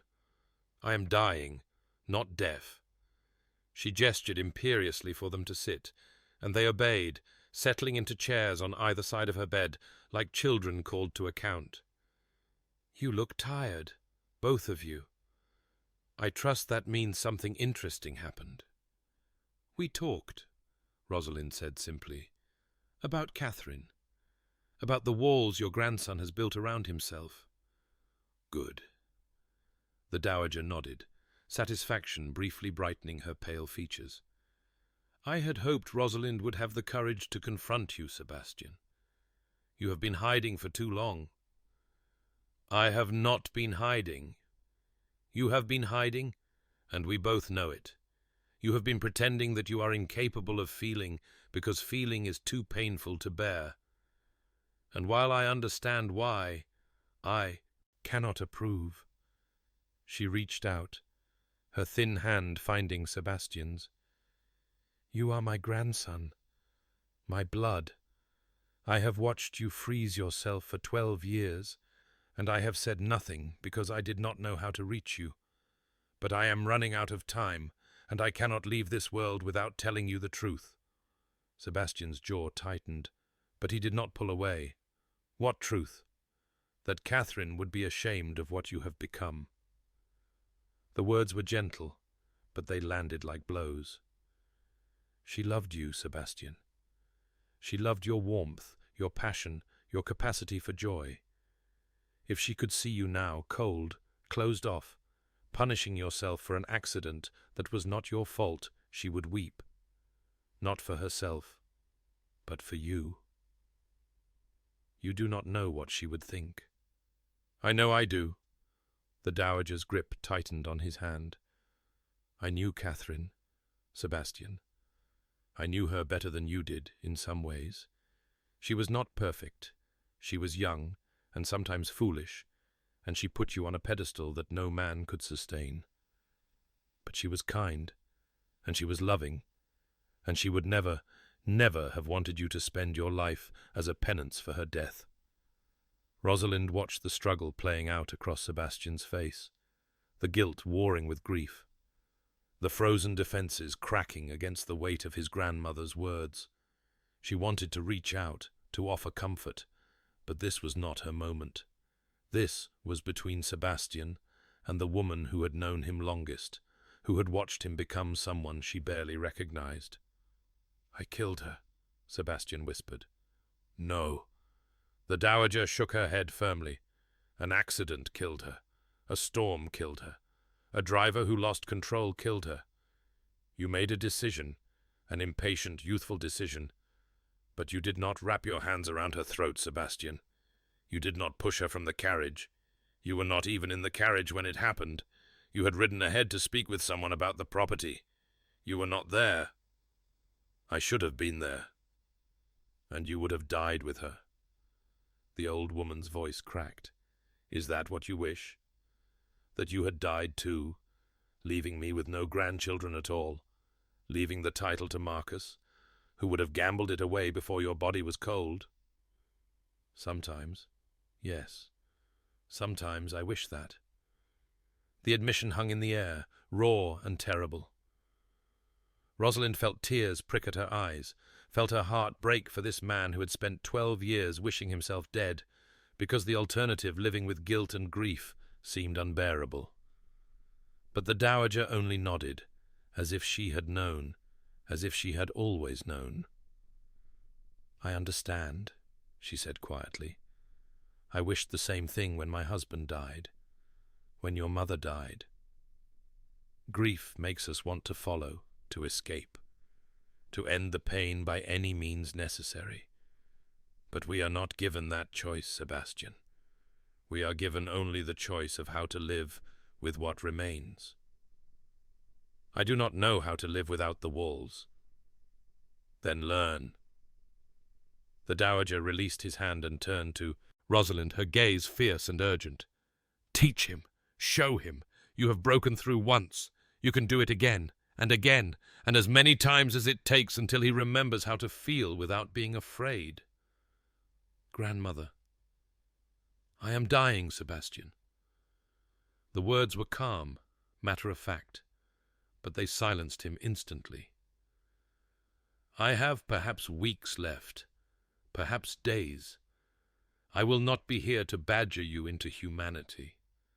So I am asking no. I am begging the woman you married to do it for me, to refuse to let you retreat, to remind you every single day that you are worthy of love and capable of giving it." Rosalind looked at Sebastian, at the devastation written on his usually expressionless face, and made a decision. "I will," she said. "I promise." The Dowager Duchess of Ashworth died peacefully in her sleep 3 weeks later, on a crisp December morning when frost had painted the gardens silver. Rosalind was with her at the end, holding one thin hand while Sebastian held the other. They had taken turns through the long nights of her decline, sometimes together and sometimes alone, learning to share the weight of impending grief as they had not yet learned to share anything else. It was not romantic. It was too raw for romance, too urgent. But it was real. For the first time since their wedding, they were facing something together. Sebastian did not cry when his grandmother's breath finally stopped. He simply sat, frozen as always, staring at her peaceful face, as if unable to comprehend that she was gone. Rosalind closed the old woman's eyes gently, arranged her hands on the coverlet, and then turned to her husband. "Sebastian?" He did not respond. "Sebastian?" She moved around the bed, crouching beside his chair, so that she was in his line of sight. "She is gone." "I know." His voice was hollow, distant. "I know she is gone. Look at me." He did, slowly, and what Rosalind saw in his eyes made her breath catch. Not the familiar ice, the ice had melted, finally and completely, and what remained was naked grief, naked pain, the raw wound of a man who had just lost the last person in the world who truly knew him.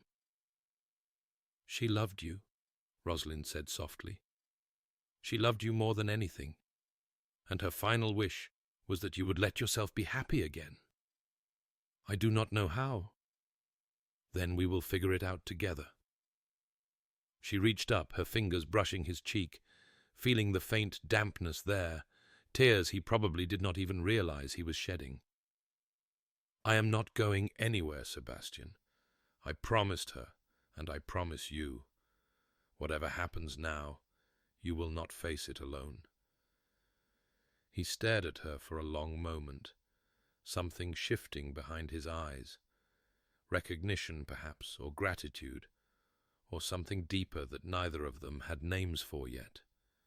And then, slowly, carefully, he reached out and pulled her into his arms. It was not a romantic embrace. It was desperate, almost clumsy, the awkward grip of a man who had forgotten how to seek comfort and was relearning in real time.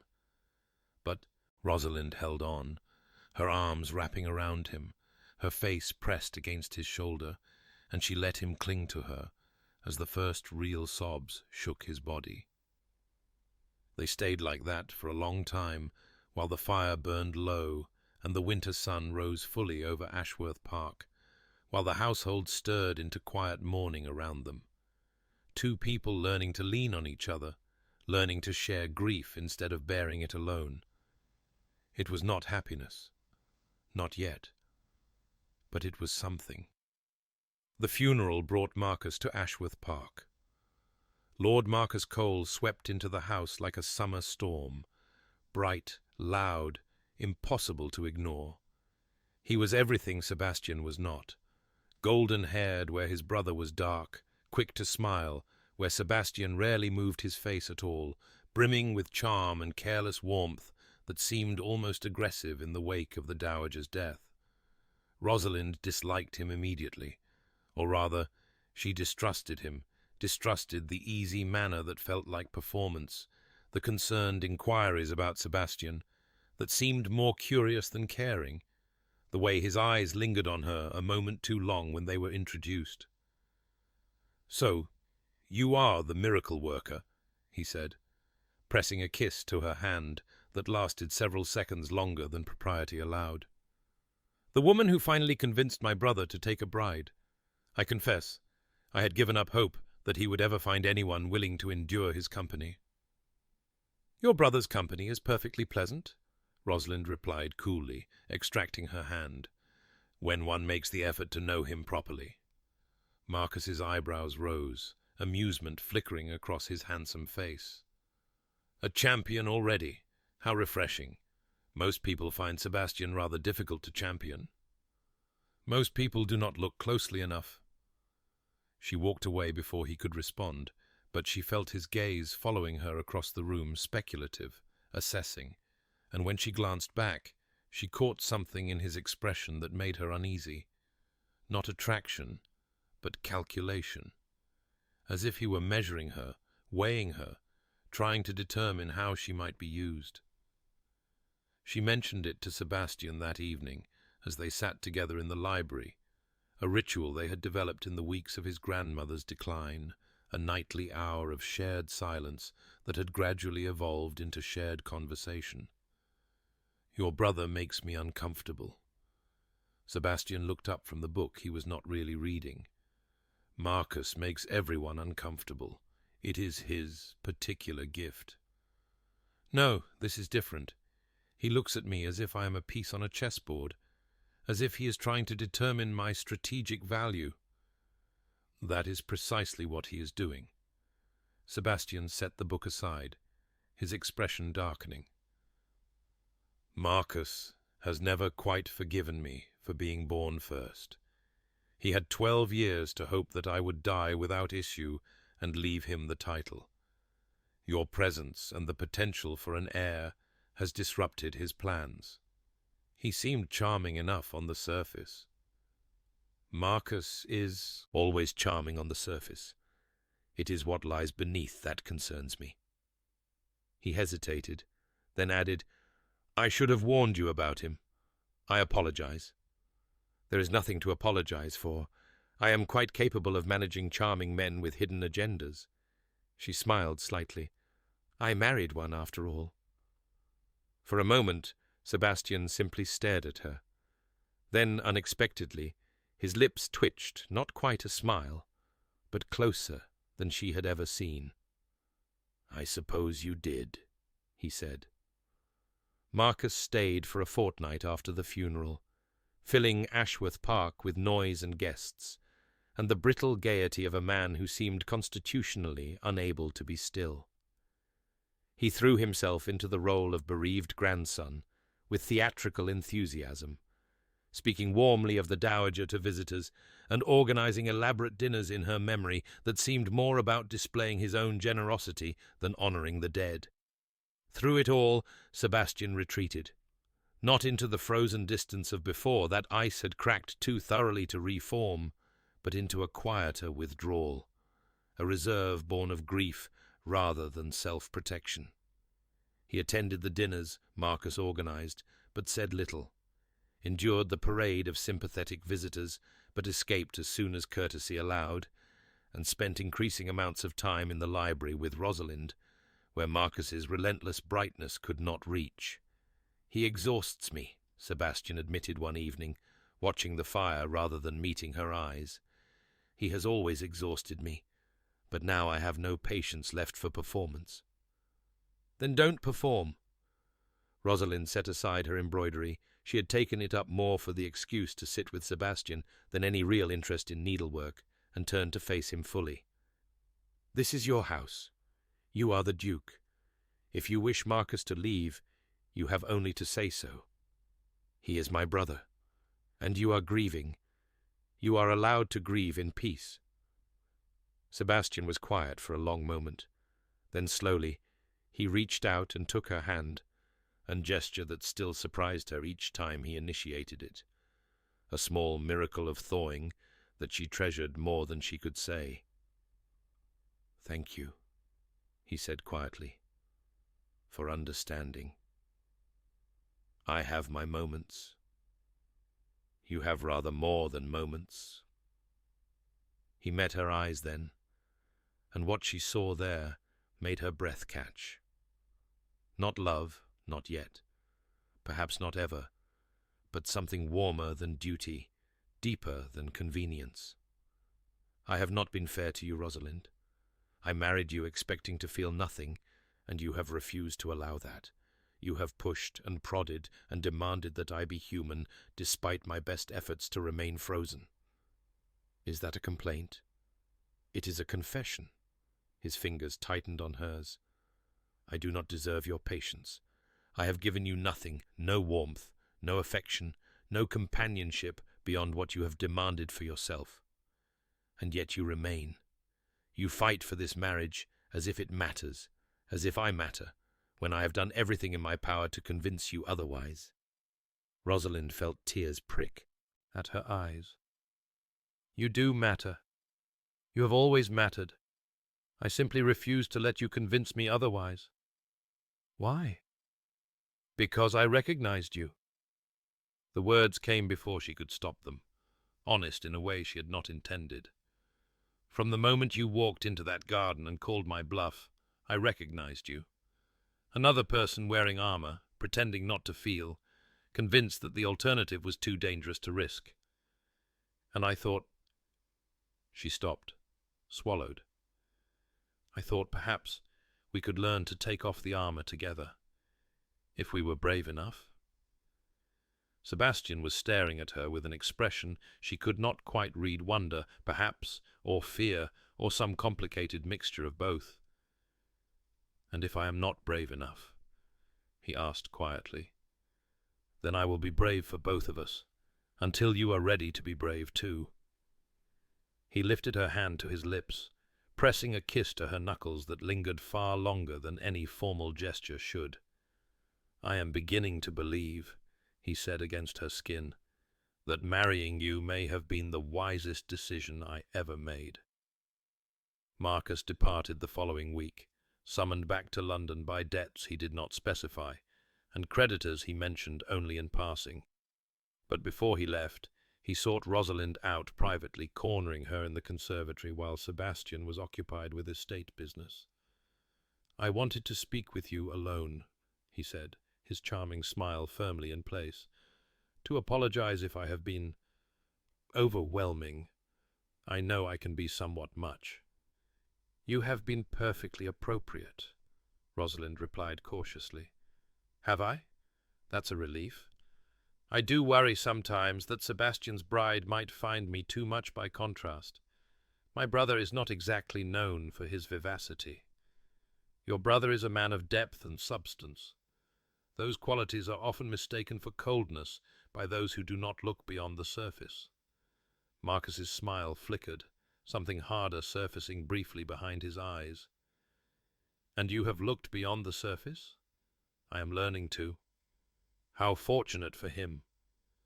He stepped closer, close enough that Rosalind could smell his cologne, expensive, cloying. I wonder, though, if you will feel the same when the novelty wears off, when the project of thawing my brother loses its appeal, when you realize that some walls are not meant to come down. Is that a warning, Lord Marcus? Merely an observation. He smiled again, all charm restored. Sebastian has never been able to sustain connections, relationships, friendships, family bonds. He pushes everyone away eventually. Our grandmother was the only one who refused to be pushed, and now she is gone. I simply wonder how long you will persist before you, too, accept defeat. Rosalind held his gaze steadily, refusing to show the chill his words had sent down her spine. I am not in the habit of accepting defeat, Lord Marcus. It is one of my more irritating qualities. So I am beginning to understand. He stepped back, his expression unreadable. Do take care of yourself, Your Grace. And do keep an eye on that husband of yours. He has a tendency to self-destruct when he is not watched. He left the conservatory without another word, but his warning echoed in Rosalind's mind long after his carriage had disappeared down the drive. Some walls are not meant to come down. He pushes everyone away eventually. Was Marcus right? Was she fighting a battle she could not win, investing in a man incapable of reciprocating? But then she thought of Sebastian's hand in hers, of his kiss on her knuckles, of the grief he had allowed her to witness, of the walls that had cracked under her persistent pressure, revealing glimpses of the warm man who still existed beneath the ice. No, Marcus was wrong. Sebastian was not pushing her away. He was letting her in, slowly, painfully, with all the awkwardness of a man who had forgotten how. And she would be there when he finally remembered.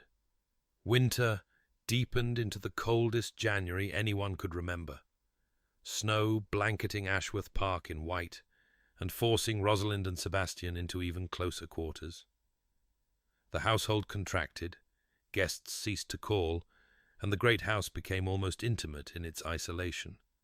They spent hours together now, reading in the library, walking the galleries when the weather permitted, dining across a table that no longer felt like a chasm between them. Sebastian talked more, not much but enough, sharing memories of his grandmother, his childhood, the years before the ice had formed. And Rosalind talked too, telling him about her sharp-tongued reputation, her mother's disappointment, the fears that had driven her own defences for so long. "We are well matched, it seems," Sebastian observed one evening, watching her across the firelight. "Both of us building walls against a world we found too painful to face unarmoured." "Perhaps that is why you chose me." Rosalind looked up from her book. "You recognized a fellow builder." "Perhaps." He was quiet for a moment, then added, "I told you once that I chose you because you did not want me. That was not entirely true." "Oh?" "I chose you because you made me laugh." He said it almost grudgingly, as if the admission cost him something. "In the garden, when you made your ridiculous declaration about marrying the first man through the gate. I had not truly laughed in 12 years. And then I heard you, speaking with such desperation and such wit, and something in my chest cracked, just for a moment. I did not see you laugh. I did not let you see, but it was there, beneath the surface, a spark of something I thought I had extinguished forever." He met her eyes, his gaze unusually open. "You have been fanning that spark ever since. Sometimes I wish you would let it die. But mostly, I am grateful." Rosalind set aside her book and rose, crossing the space between them to stand before his chair. He looked up at her, and for once there was no guard in his expression, no shield, only raw uncertainty, and something that might have been hope. "I will keep fanning it," she said quietly, "for as long as it takes, until it becomes a fire that cannot be extinguished." She leaned down and pressed a kiss to his forehead, gentle, chaste, but intentional. A promise. When she pulled back, his eyes were closed, and she saw a single tear trace down his cheek. Helena's letter arrived the first week of February, carried by a messenger who had braved the snowy roads from London. "My dearest Rosalind," it began, in Helena's elegant hand, "I hope this finds you well, though I suspect 'well' may be an optimistic assessment given the reports I have received about the Duke's grandmother. Please know that you are in my thoughts during this difficult time. I write, however, with news that may complicate your circumstances further. Marcus has been in London for several weeks now, and his behaviour has raised concerns. He speaks of you frequently, too frequently, and in terms that suggest familiarity beyond what propriety would allow. He implies that your marriage is unhappy, that Sebastian neglects you, that you have confided in him certain dissatisfactions. I do not believe any of this, of course, but others do. And Marcus, I fear, is working to position himself for some future where Sebastian's marriage fails and the question of succession remains unresolved. I tell you this not to alarm, but to warn. Whatever is happening at Ashworth Park, be careful how it is perceived by the outside world, and watch your brother-in-law. He is not the charming fool he pretends to be." With love and concern, Helena Rosalind read the letter twice, her heart sinking with each word. Marcus was undermining her marriage, spreading rumours, casting doubt, positioning himself as her confidant in an unhappy situation. And society, always hungry for scandal, was undoubtedly devouring every morsel he offered. She brought the letter to Sebastian that evening, laying it before him without preamble. "You should read this." He did, his expression darkening as he absorbed Helena's words. When he finished, he set the letter down with careful precision, his jaw tight with barely controlled anger. "I will deal with Marcus." "How?" "I do not yet know, but he will not be permitted to continue spreading lies about my wife." My wife. The words sent an unexpected warmth through her, even amid the anxiety of the moment. He had never called her that before, not with that particular emphasis, that edge of possessiveness. "Helena says we should be careful how we are perceived," she said. "Perhaps when the weather clears, we should return to London. Show society that our marriage is not what Marcus claims." Sebastian looked at her, something complicated moving behind his eyes. "And is it what Marcus claims?" The question caught her off guard. "What do you mean?" "You have been patient with me, Rosalind, more patient than I deserve. But patience is not happiness, and I have given you—" He stopped, struggling for words. "I have given you very little to be happy about." "That is not true. Is it not? We have been married nearly 4 months. We share meals, conversations, the occasional library evening, but we do not share—" He broke off again, his cheeks flushing slightly. "We do not share what married people are supposed to share." Rosalind felt her own face heat. They had not discussed this, the physical aspect of their arrangement, the air he had said he required. After the wedding night, he had maintained careful distance, and she had not pushed, sensing that intimacy would need to come at his pace if it was to mean anything. "I did not wish to presume," she said carefully. "You made clear that you wanted nothing more than—" "I made clear many things that are no longer true." He rose abruptly, crossing to the window to stare out at the snow-covered gardens. "I told you I was incapable of feeling. That was a lie I had told myself so often that I believed it. But since my grandmother's death, since you refused to let me retreat, I have felt more than I have in 12 years, and I do not know what to do with any of it." Rosalind rose and crossed to stand beside him, close enough that their shoulders nearly touched. "What do you feel?"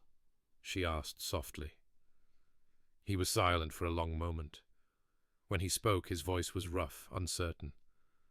"Gratitude," Terror. Confusion. Another pause. And something else.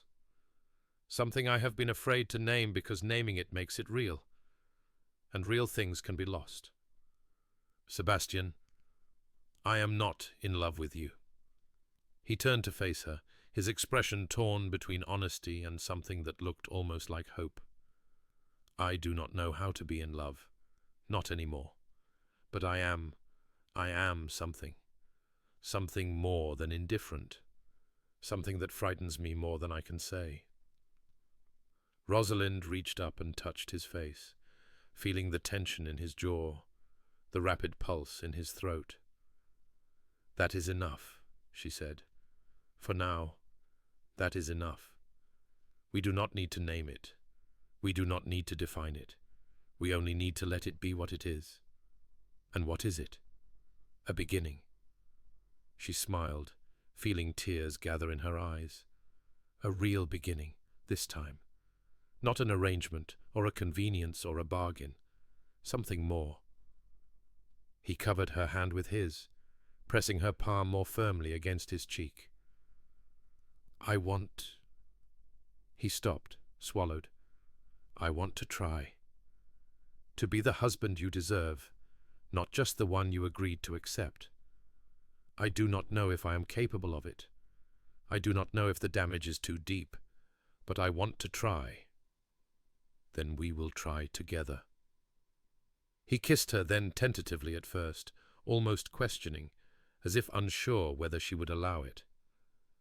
But when she responded, when her arms went around his neck and her body pressed against his, something shifted. The hesitation melted away, replaced by a hunger that had been buried so long it felt almost new. When they finally broke apart, both breathing hard, his forehead rested against hers. I think, he said unsteadily, that we should return to London, to deal with Marcus, to deal with everything. He pulled back enough to meet her eyes, and what she saw there made her heart stutter. Not love, not yet, but the possibility of it, the willingness to risk it. Together, she said. Together, he agreed. The word felt like a promise, a real one this time. And when they retired that night, the door between their chambers finally opened. The journey to London took 3 days through roads still treacherous with melting snow, but Rosalind barely noticed the discomfort. Everything had changed in the fortnight since that night in the library, that first tentative kiss that had opened doors long barred, the gradual unfolding of intimacy that followed. Sebastian was still learning to be vulnerable, still catching himself mid-retreat and forcing himself to stay present. But the effort he made was visible in every gesture, every glance, every moment he chose to reach for her instead of pulling away. They travelled in the same carriage now, sitting side by side rather than across from each other, and sometimes his hand found hers beneath the travelling blankets, holding on as if she were an anchor in uncertain waters. He did not speak much that was not his nature, and perhaps never would be. But the quality of his silence had changed. It was no longer the frozen stillness of a man determined to feel nothing. It was the quietude of someone learning to feel again, processing emotions too long suppressed. "You are nervous," Rosalind observed, as London's outskirts came into view through the carriage window. Sebastian's jaw tightened. "Marcus will have had weeks to spread his poison. I do not know what we will face." "We will face it together." She squeezed his hand. "That is rather the point." "I am not accustomed to together."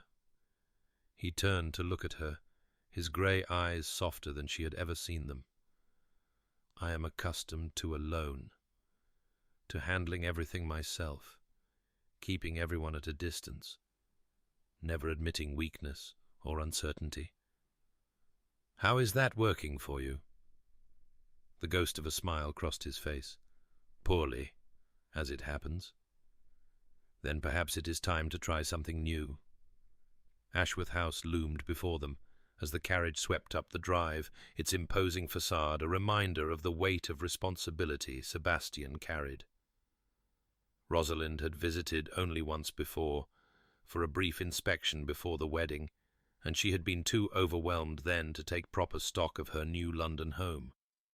Now she studied it with different eyes, the eyes of a woman who had begun to understand her husband, who was fighting for a marriage that had started as mere convenience and was becoming something far more significant.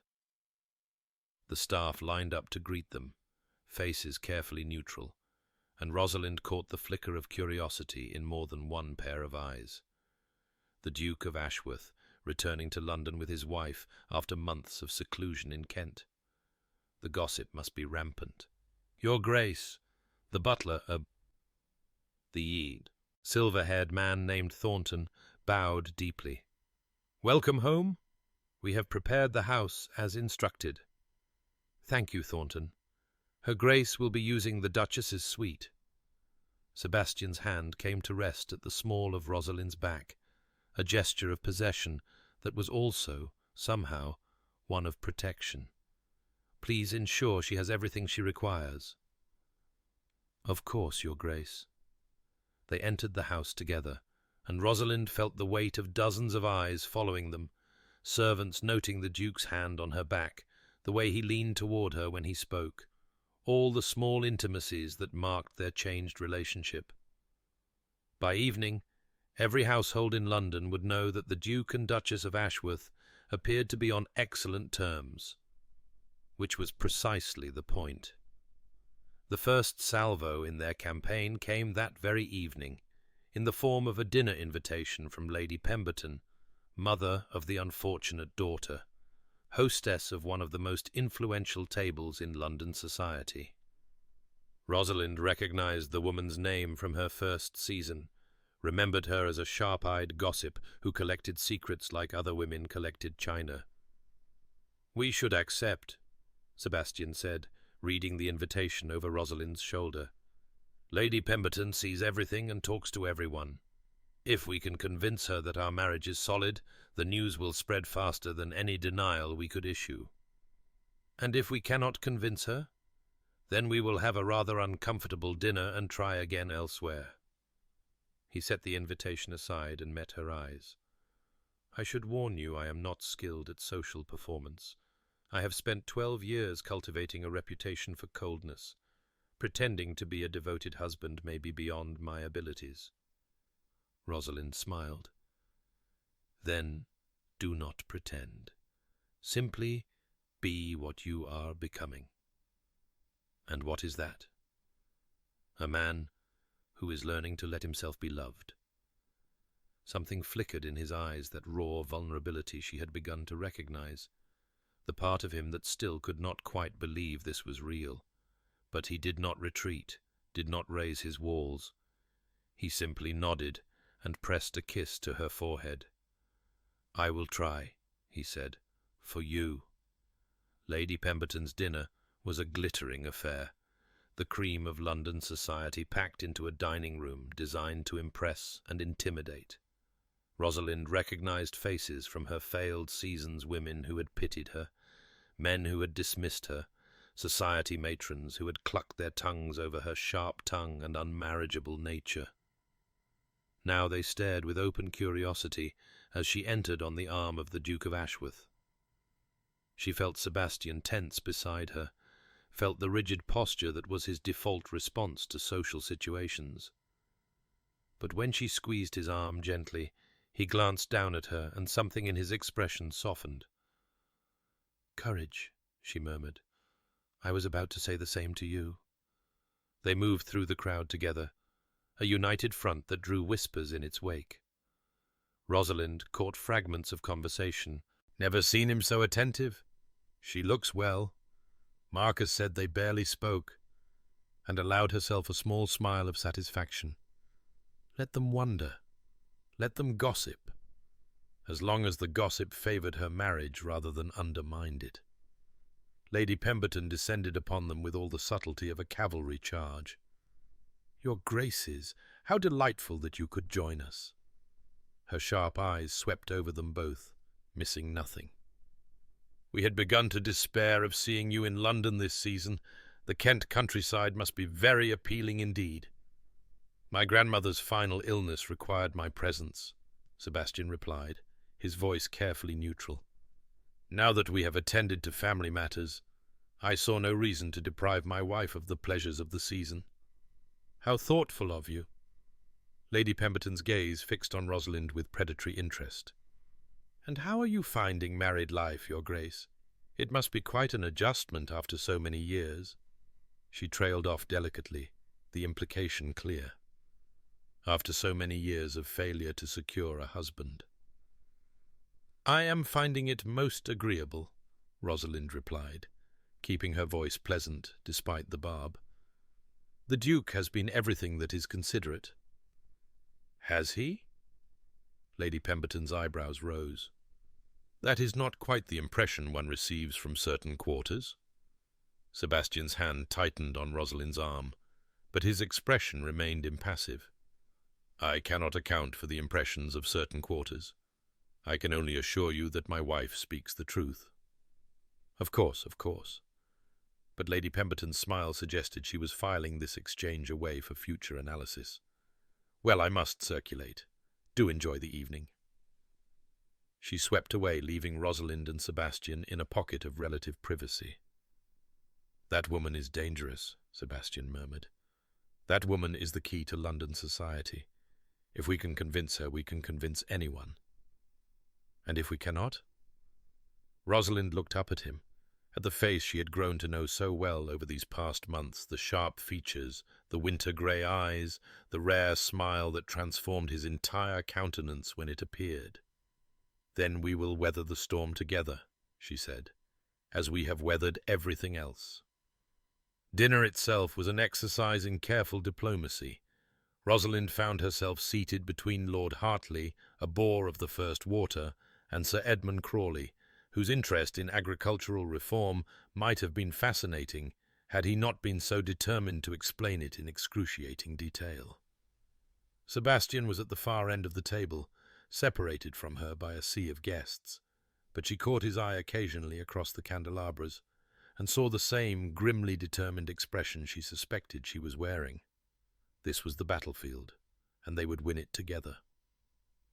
The real challenge came after dinner, when the ladies withdrew, and Rosalind found herself surrounded by curious matrons and sharp-tongued debutantes. Lady Pemberton took the seat beside her with the air of a general, deploying for combat. "Now then, Your Grace, let us speak frankly." She leaned closer, her voice dropping to a confidential murmur. "Lord Marcus has been most vocal about the state of your marriage. He implies that the Duke neglects you terribly, that you have confided your unhappiness to him during his visit to Kent." "Lord Marcus has always had an active imagination," Rosalind replied coolly. "I assure you, any confidences I made to him were strictly appropriate. If he has interpreted them otherwise, that is his error, not my intention." "And the Duke? Is he truly as attentive as he appeared this evening, or was that performance for our benefit?" Rosalind considered her response carefully. Lady Pemberton dealt in truth, or at least in what she believed to be truth. An obvious lie would be detected and reported throughout London by morning. "My husband is not a demonstrative man," she said finally. "He does not shower me with public affection or declare his feelings in flowery speeches. But he is present, Lady Pemberton. He is learning to be present, after many years of—" She paused, choosing her words. "After many years of keeping his heart protected, and I would rather have his genuine effort than any amount of practiced charm." Lady Pemberton studied her for a long moment, her sharp eyes searching for deception. Whatever she found seemed to satisfy her, because her expression shifted from skepticism to something approaching approval. "Well," she said at last, "you are more interesting than I remembered, Your Grace, and considerably more honest. I begin to think that Marcus Cole has overplayed his hand." "That is generally the way of it with Marcus," Rosalind agreed. "He is charming, but unsubtle." Lady Pemberton laughed a genuine laugh, surprised out of her. "You have a sharp tongue, Your Grace." "I have been told so, yes, frequently, and with disapproval. I expect you have, but I find I rather like it." Lady Pemberton rose, signalling the end of their tête-à-tête. "I shall be watching your marriage with interest, Your Grace. I suspect it may prove more entertaining than most." When the gentleman rejoined them and Sebastian made his way to her side, his hand finding hers with an ease that no longer seemed quite so unnatural, Rosalind allowed herself a small smile of triumph. One battle won, many more to come. Marcus arrived at Ashworth House 3 days later, unannounced and uninvited. Rosalind was in the morning room, reviewing the household accounts with Mrs. Collins, the London housekeeper, when Thornton appeared with a carefully neutral expression. "Lord Marcus Cole, Your Grace. He wishes to see the Duke, but his Grace is not at home. Lord Marcus asks if you might receive him." Rosalind set down her pen, her heart rate increasing despite her best efforts at composure. She had known this confrontation was coming, had been preparing for it, in fact, but the reality of facing Marcus alone still sent a chill down her spine. "Show him in," she said. "And Thornton, please ensure that refreshments are brought and that the door remains open." "Of course, Your Grace."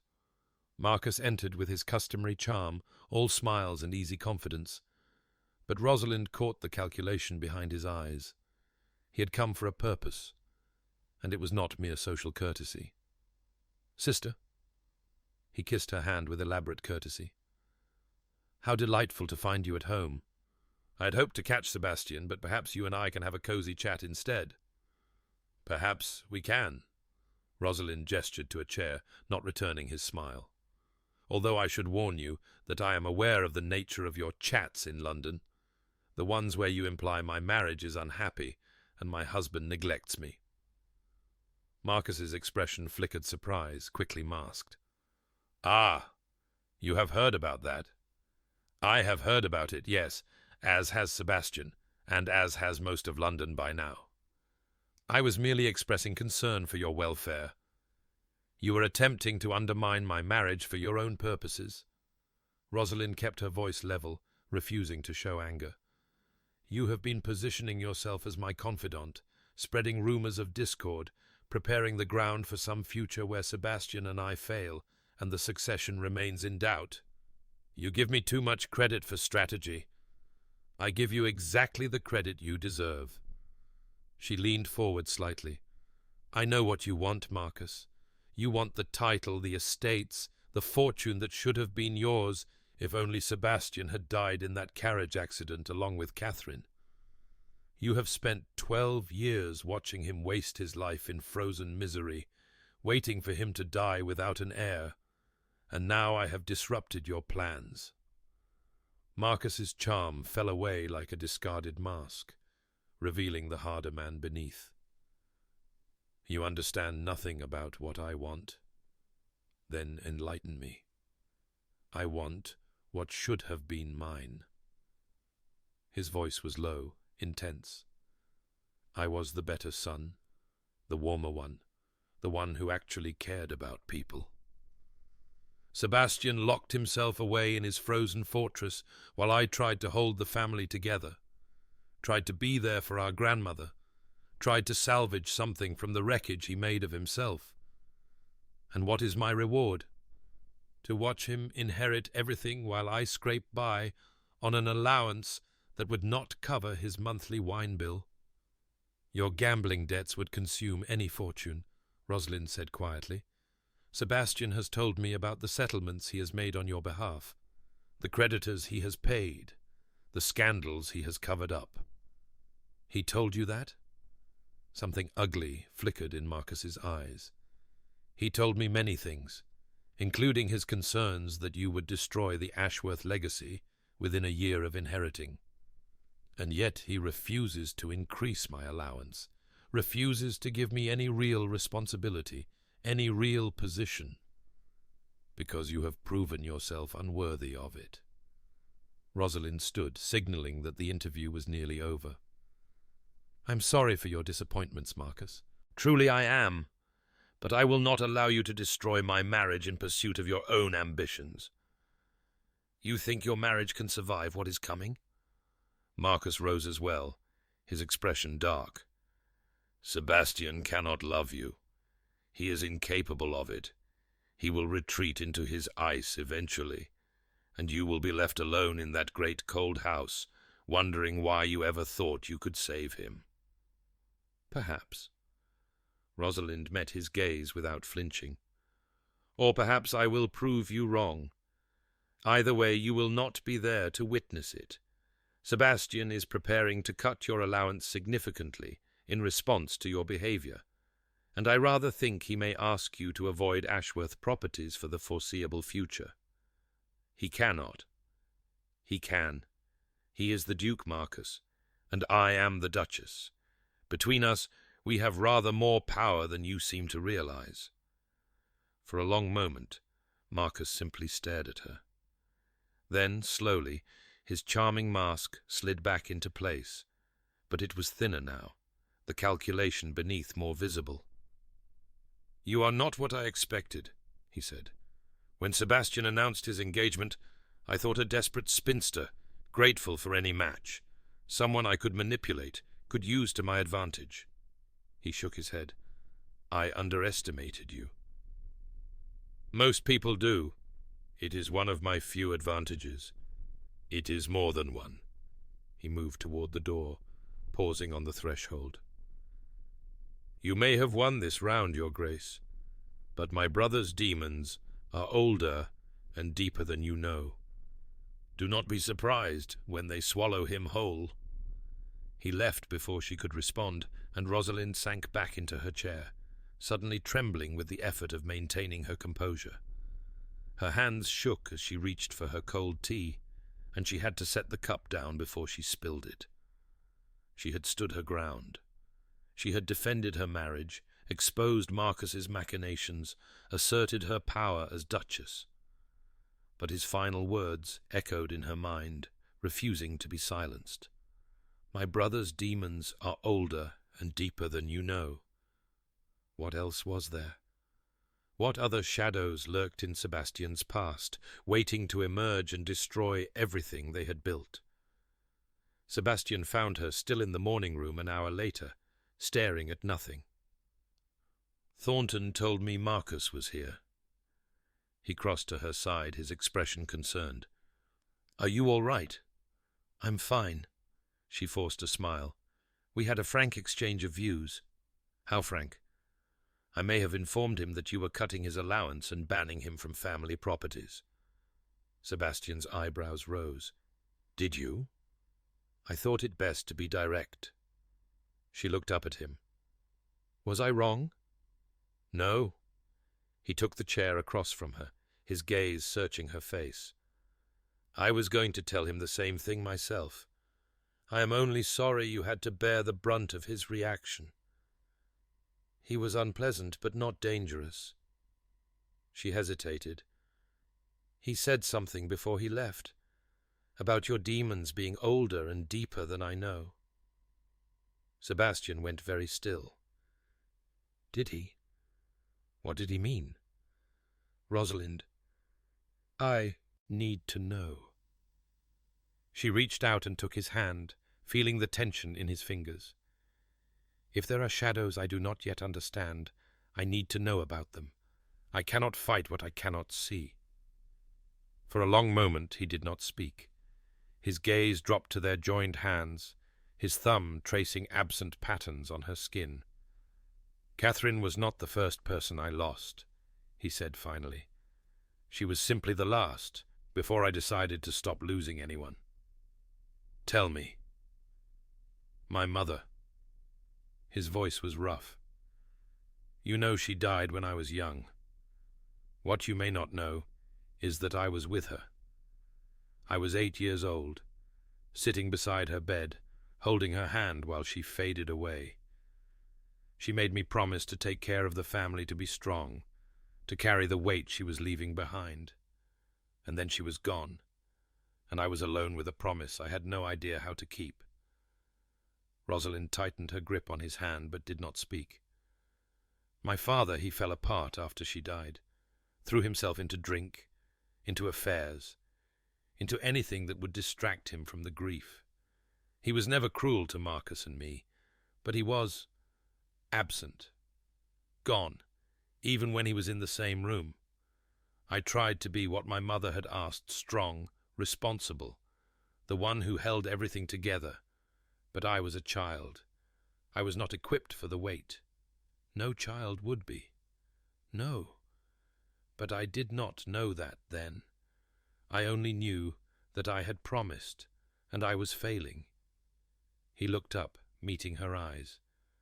When father died, I was 18, barely a man. I felt relief. Is that not terrible?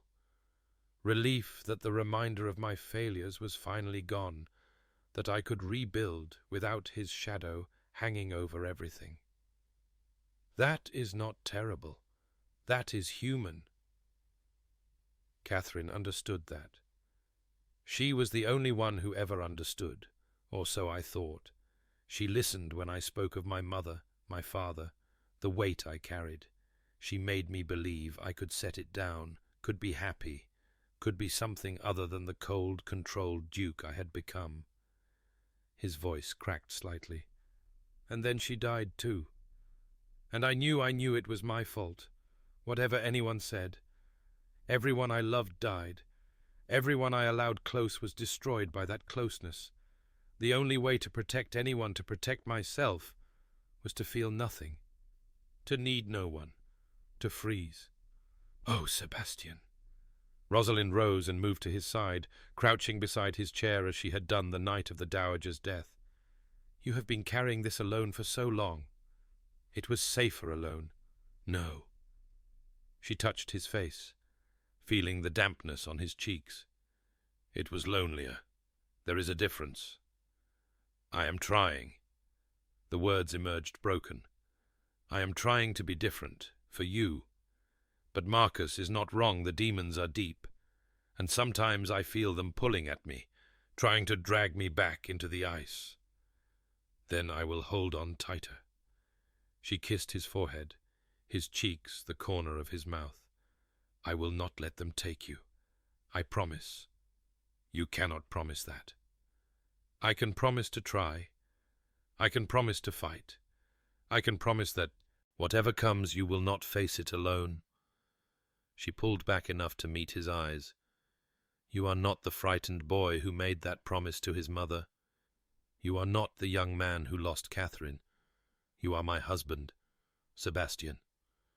And I choose you, demons and all. He stared at her for a long moment, something crumbling behind his eyes. And then he pulled her into his arms and held on, as if she were the only solid thing in a world that had always felt precarious.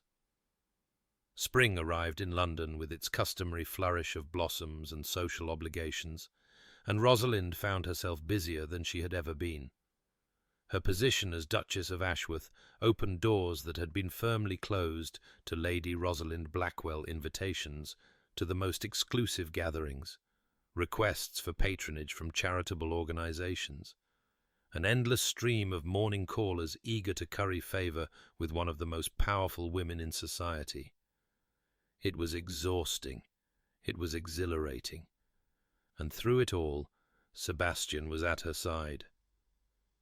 Not always physically, his duties in the House of Lords and his estate business often kept them apart during the day, but present in a way he had never been before. He appeared at her side during evening events, his hand finding hers in crowds, his attention never straying far, even when duty demanded he speak to others. He asked about her day, listened to her observations about the people they met, shared his own thoughts in a way that suggested he valued her opinion. It was not the grand passion of novels. It was something quieter, steadier, a partnership built on mutual respect and growing affection, and Rosalind found, to her surprise, that she preferred it to any dramatic romance. "You have changed him." Helena made the observation over tea one April afternoon, watching Rosalind with knowing eyes. She had come to London for the season. Her grief for her late husband finally softened enough to allow re-entry into society, and she had become a regular visitor to Ashworth House. "He has changed himself," Rosalind corrected. "I merely provided motivation." "That is generous of you, but I have known Sebastian for years since Catherine, since the freezing. I never thought I would see him warm again." Helena set down her teacup. "He looks at you the way he used to look at her, as if you are the most fascinating person in any room." Rosalind felt heat rise to her cheeks. "You exaggerate." "I do not. Ask anyone. The Ice Duke has thawed, and all of London is gossiping about why." Helena smiled. "They are crediting your sharp tongue, you know. The theory is that only someone willing to challenge him could have broken through his defenses. They may not be wrong. No, I suspect they are not." Helena hesitated. "Have you told him?" "Told him what?" "That you love him." The question landed like a stone in still water. Rosalind opened her mouth to deflect, to joke, to do any of the things she usually did when conversations ventured too close to genuine emotion, but Helena was watching her with those knowing eyes, and somehow the deflections died unspoken. "No," she admitted quietly. "I have not told him." "Why not?" "Because I am afraid." The confession came harder than she expected. "He has made such progress, such tremendous progress, but he still flinches sometimes, still retreats. And I'm afraid that if I tell him, if I put that weight on him, he will feel obligated to reciprocate before he is ready. Or he will feel free to say it back. Or that. But—" Rosalind shook her head. "It has only been a few months, Helena. Months since he even admitted he could feel anything. I do not want to rush him. You are protecting him. I am protecting us. Both of us." Helena was quiet for a moment. Then she reached out and took Rosalind's hand. "I understand caution," she said. "I understand fear. But I also know that sometimes we protect ourselves out of love that we mistake for prudence. Do not wait too long, Rosalind. Life has a way of stealing opportunities while we are busy being careful." The words stayed with her long after Helena had gone. Do not wait too long. But how long was too long?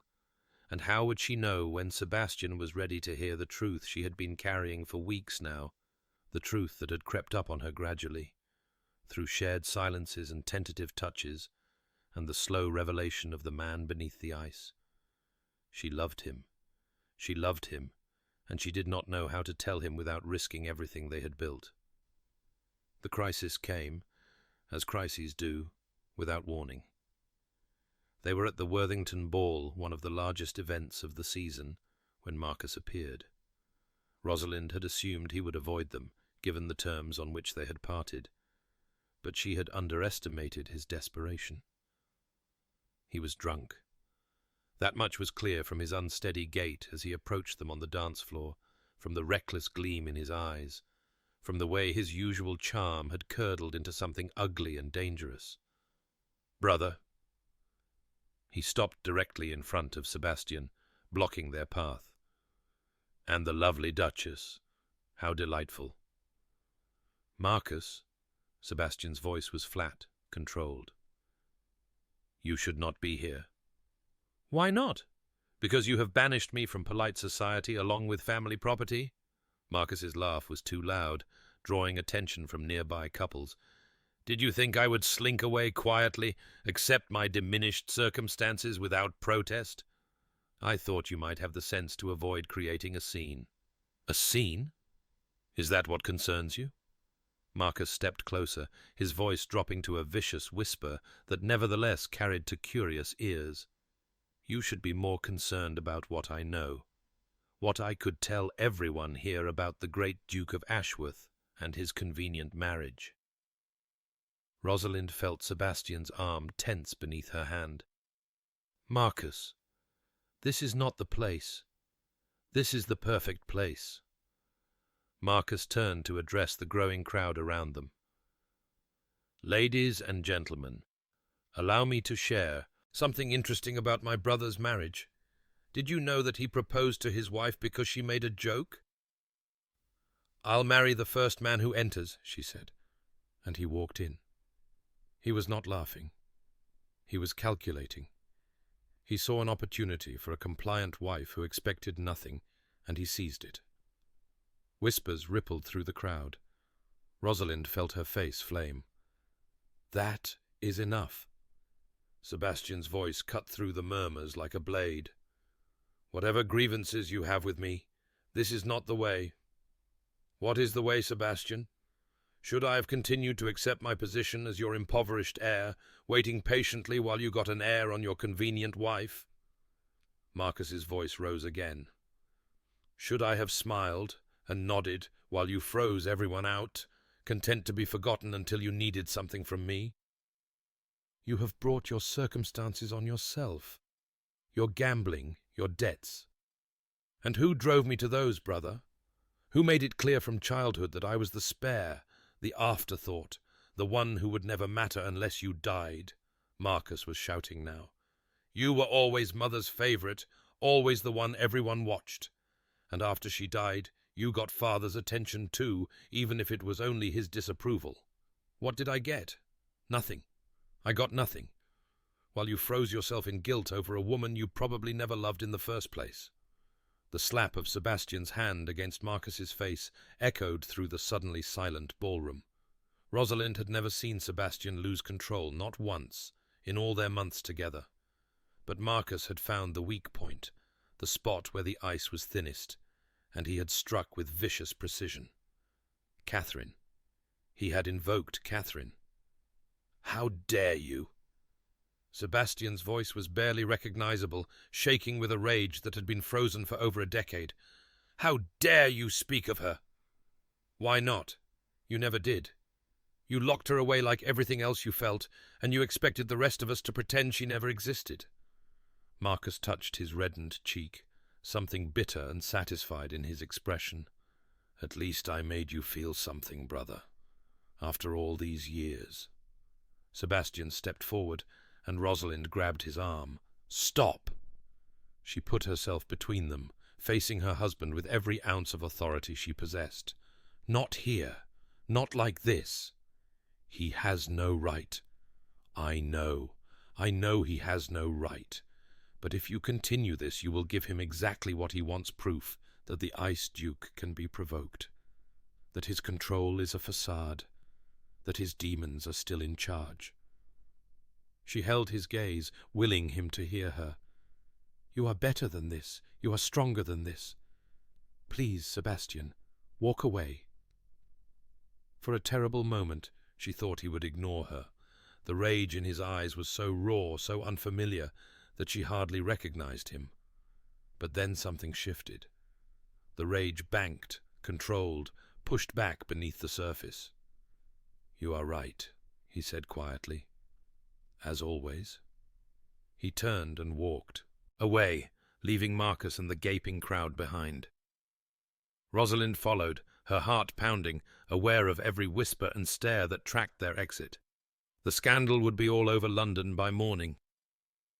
Whatever progress they had made in rehabilitating their image, Marcus had undone in 5 minutes of drunken spite. But that was a problem for tomorrow. Tonight, she needed to reach her husband before the ice reformed entirely. She found him in the carriage, sitting in the darkness with his head in his hands. "Sebastian." He did not look up. "I should not have struck him." "No. But you stopped yourself from doing worse. That matters." "Does it?" He raised his head, and even in the dim light she could see the devastation in his expression. He was right, Rosalind. About all of it. I have spent my life frozen, pushing everyone away, expecting the world to accommodate my grief. I married you for convenience. I treated you as a solution rather than a person. Stop. She sat beside him and took his hands in hers. "Listen to me. Whatever Marcus said, whatever truths he wrapped in cruelty, they do not define our marriage. The way we started does not dictate the way we continue. I have given you so little. You have given me everything." The words came easily now, the fear falling away in the face of his pain. "You have given me honesty, Sebastian. Genuine honesty, not the polished pretense society trades in. You have given me partnership, a true partnership, where my voice matters and my presence is valued. You have given me hope that I might actually be loved for who I am, sharp tongue and difficult nature and all. Rosalind, I love you." She said it simply, directly, with none of the careful hedging she had planned. "I love you, Sebastian, not despite your coldness or your grief or your demons, but because of who you are beneath all of it. The man who checks on the tenant farmers and funds schools in secret and holds my hand when he thinks no one is watching. That is who I love. And nothing Marcus says can change that." He stared at her in the darkness, his expression unreadable. "You love me," he repeated, as if testing the words for truth. "I love you. I have loved you for weeks, probably longer. I was afraid to say it, afraid of pressuring you, afraid of rushing what was growing between us. But Marcus made me realize that I cannot protect us by staying silent. I can only protect us by speaking the truth." "The truth?" His voice was rough. "And what is the truth about me?"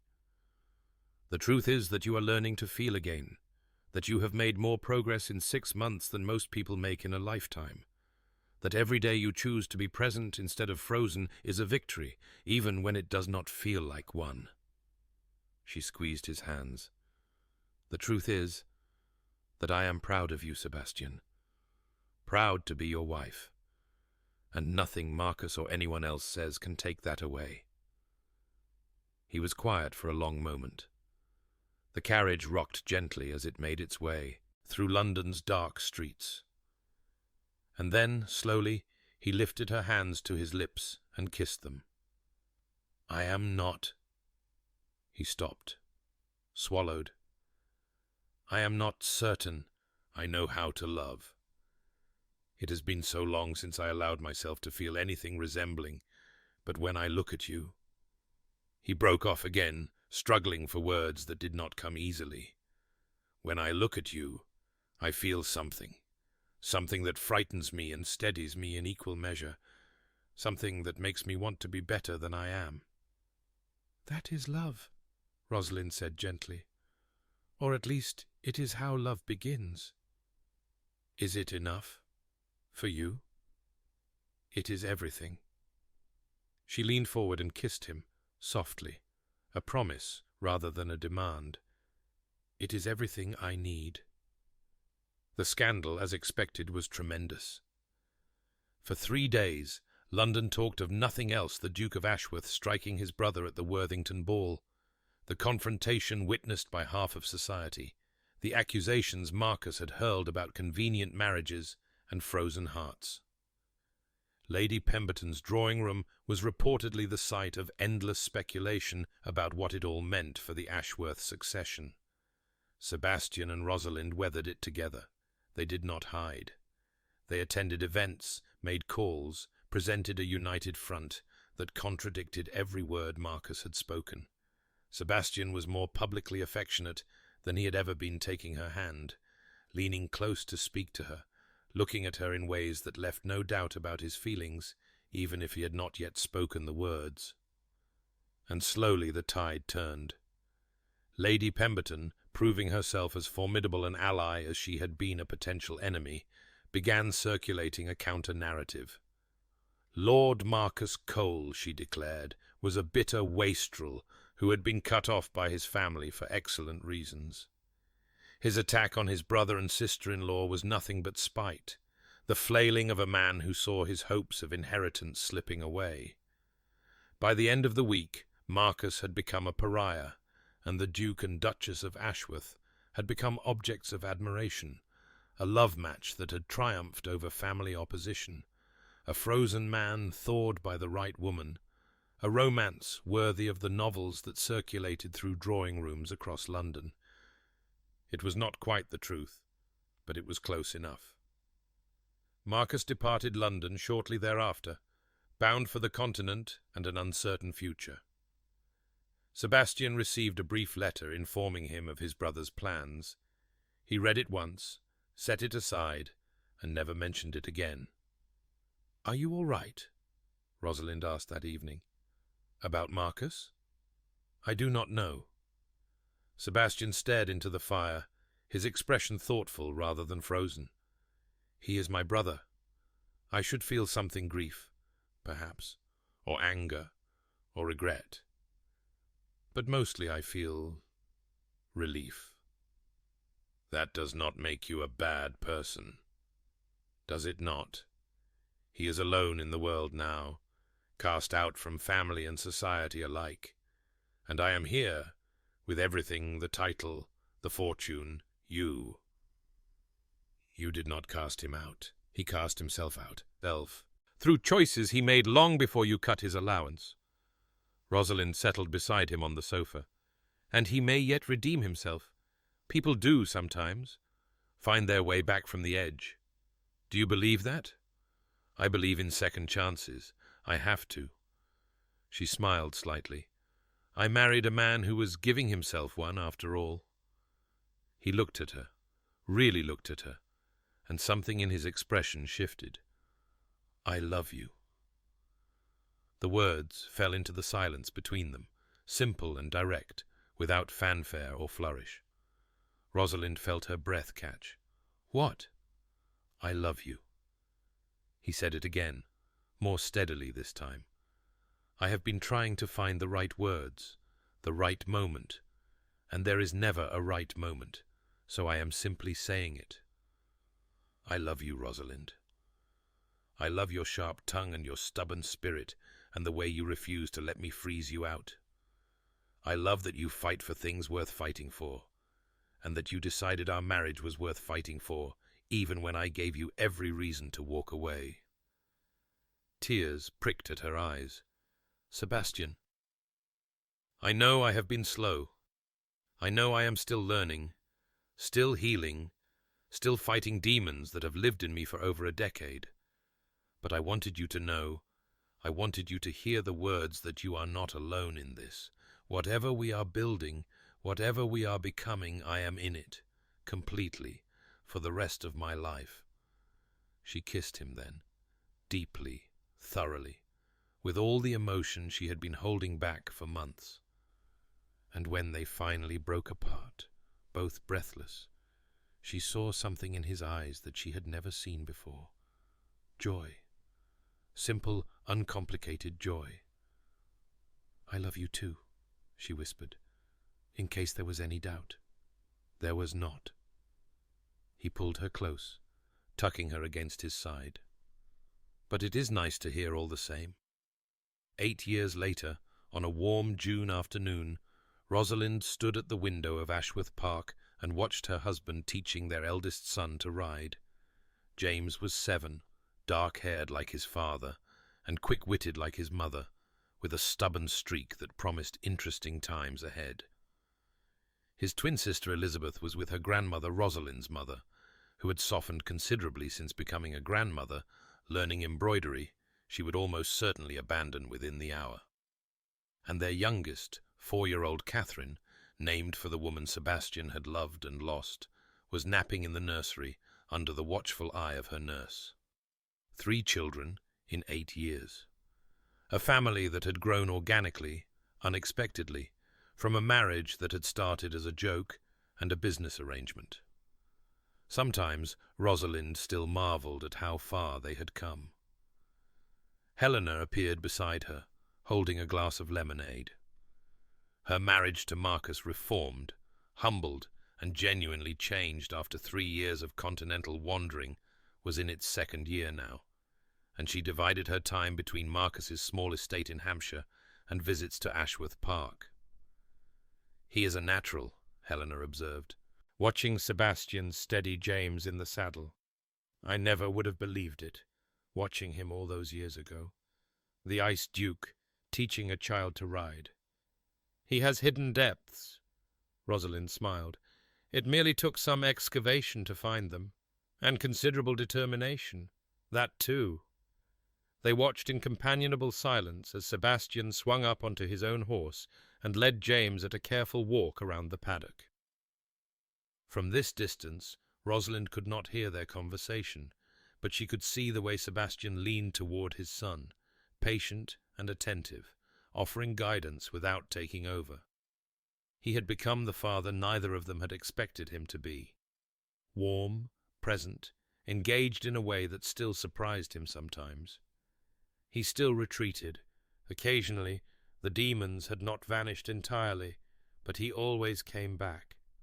Always reached for her in the dark times, instead of pushing away. "He is lucky to have you," Helena said quietly. "We are lucky to have each other."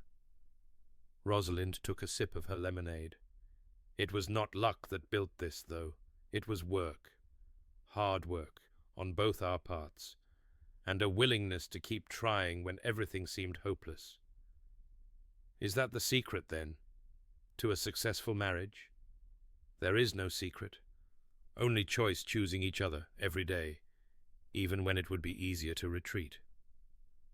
Rosalind watched as James successfully guided his pony in a small circle, Sebastian's face breaking into a smile of genuine pride. And perhaps a sharp tongue. That seems to have helped. Helena laughed. "I shall tell Marcus. He claims my sharp tongue is a hindrance rather than an asset. Marcus is wrong about many things. That is merely one of them." The riding lesson ended, and Sebastian lifted James down from the saddle, swinging the boy onto his shoulders for the walk back to the house. Rosalind felt her heart swell at the sight her husband and her son, silhouetted against the summer sky, so different from the cold and frozen man she had married 8 years ago. That man still existed, somewhere deep inside, but he was no longer in charge. He had been replaced slowly, painfully, triumphantly by someone who knew how to love and be loved in return. Sebastian looked up as he approached the house, his gaze finding Rosalind at the window. Even at this distance she could see his smile, that rare, transformative smile that still made her breath catch. "Mama!" James shouted, waving wildly from his father's shoulders. "I rode all by myself." "I saw," Rosalind waved back. "You were magnificent." "He was adequate," Sebastian corrected, but his tone was warm with affection. "With practice, he may become magnificent." "I shall practice every day," James declared. "And then I shall be the best rider in all of England." "A worthy goal." Sebastian set his son down at the terrace steps. "But first, wash up for tea. Your grandmother will not appreciate dirty hands at her table." James scampered inside, his energy apparently inexhaustible, leaving Sebastian and Rosalind alone on the terrace. Helena had tactfully withdrawn, citing letters she needed to write. "He has your determination," Sebastian observed, climbing the steps to join his wife, "and your stubbornness. A formidable combination." "Indeed." He pulled her close, pressing a kiss to her forehead. "I am told that stubbornness runs in the family." "So I have heard." She tilted her face up to look at him, drinking in the sight of this man who had become her world, the sharp features softened by years of genuine smiles, the winter-grey eyes that no longer seemed cold at all. "Do you remember what you said to me, the day we met?" "I said many things, most of them ill-advised." "You said you accepted my offer, that you were not laughing." "Ah." A smile tugged at his lips. "I remember. Are you laughing now?" He looked at her, at the wife he had chosen on an impulse and grown to love beyond measure, at the mother of his children, at the partner who had fought for him when he had forgotten how to fight for himself. "Yes," he said, "I rather think I am." And when he kissed her, with the summer sun warm on their faces, and the sounds of their children echoing through the house they had made a home. Rosalind thought about that desperate woman in the garden all those years ago. The woman who had made a joke because she could not face her reality, who had never truly believed anyone would choose her. That woman had been so afraid, so convinced that she was unlovable, that her sharp tongue and difficult nature would doom her to loneliness. She had been wrong. In the end, it had not been her sharp tongue that had sealed her fate. It had been her refusal to give up on herself, on Sebastian, on the possibility that even the coldest heart could learn to thaw. "I love you," she said against his lips. "Have I mentioned that today?" "Once or twice, but I find I never tire of hearing it." "Then I shall keep saying it, every day, for the rest of our lives." "That," Sebastian said, pulling her closer, "sounds like an excellent plan." And it was.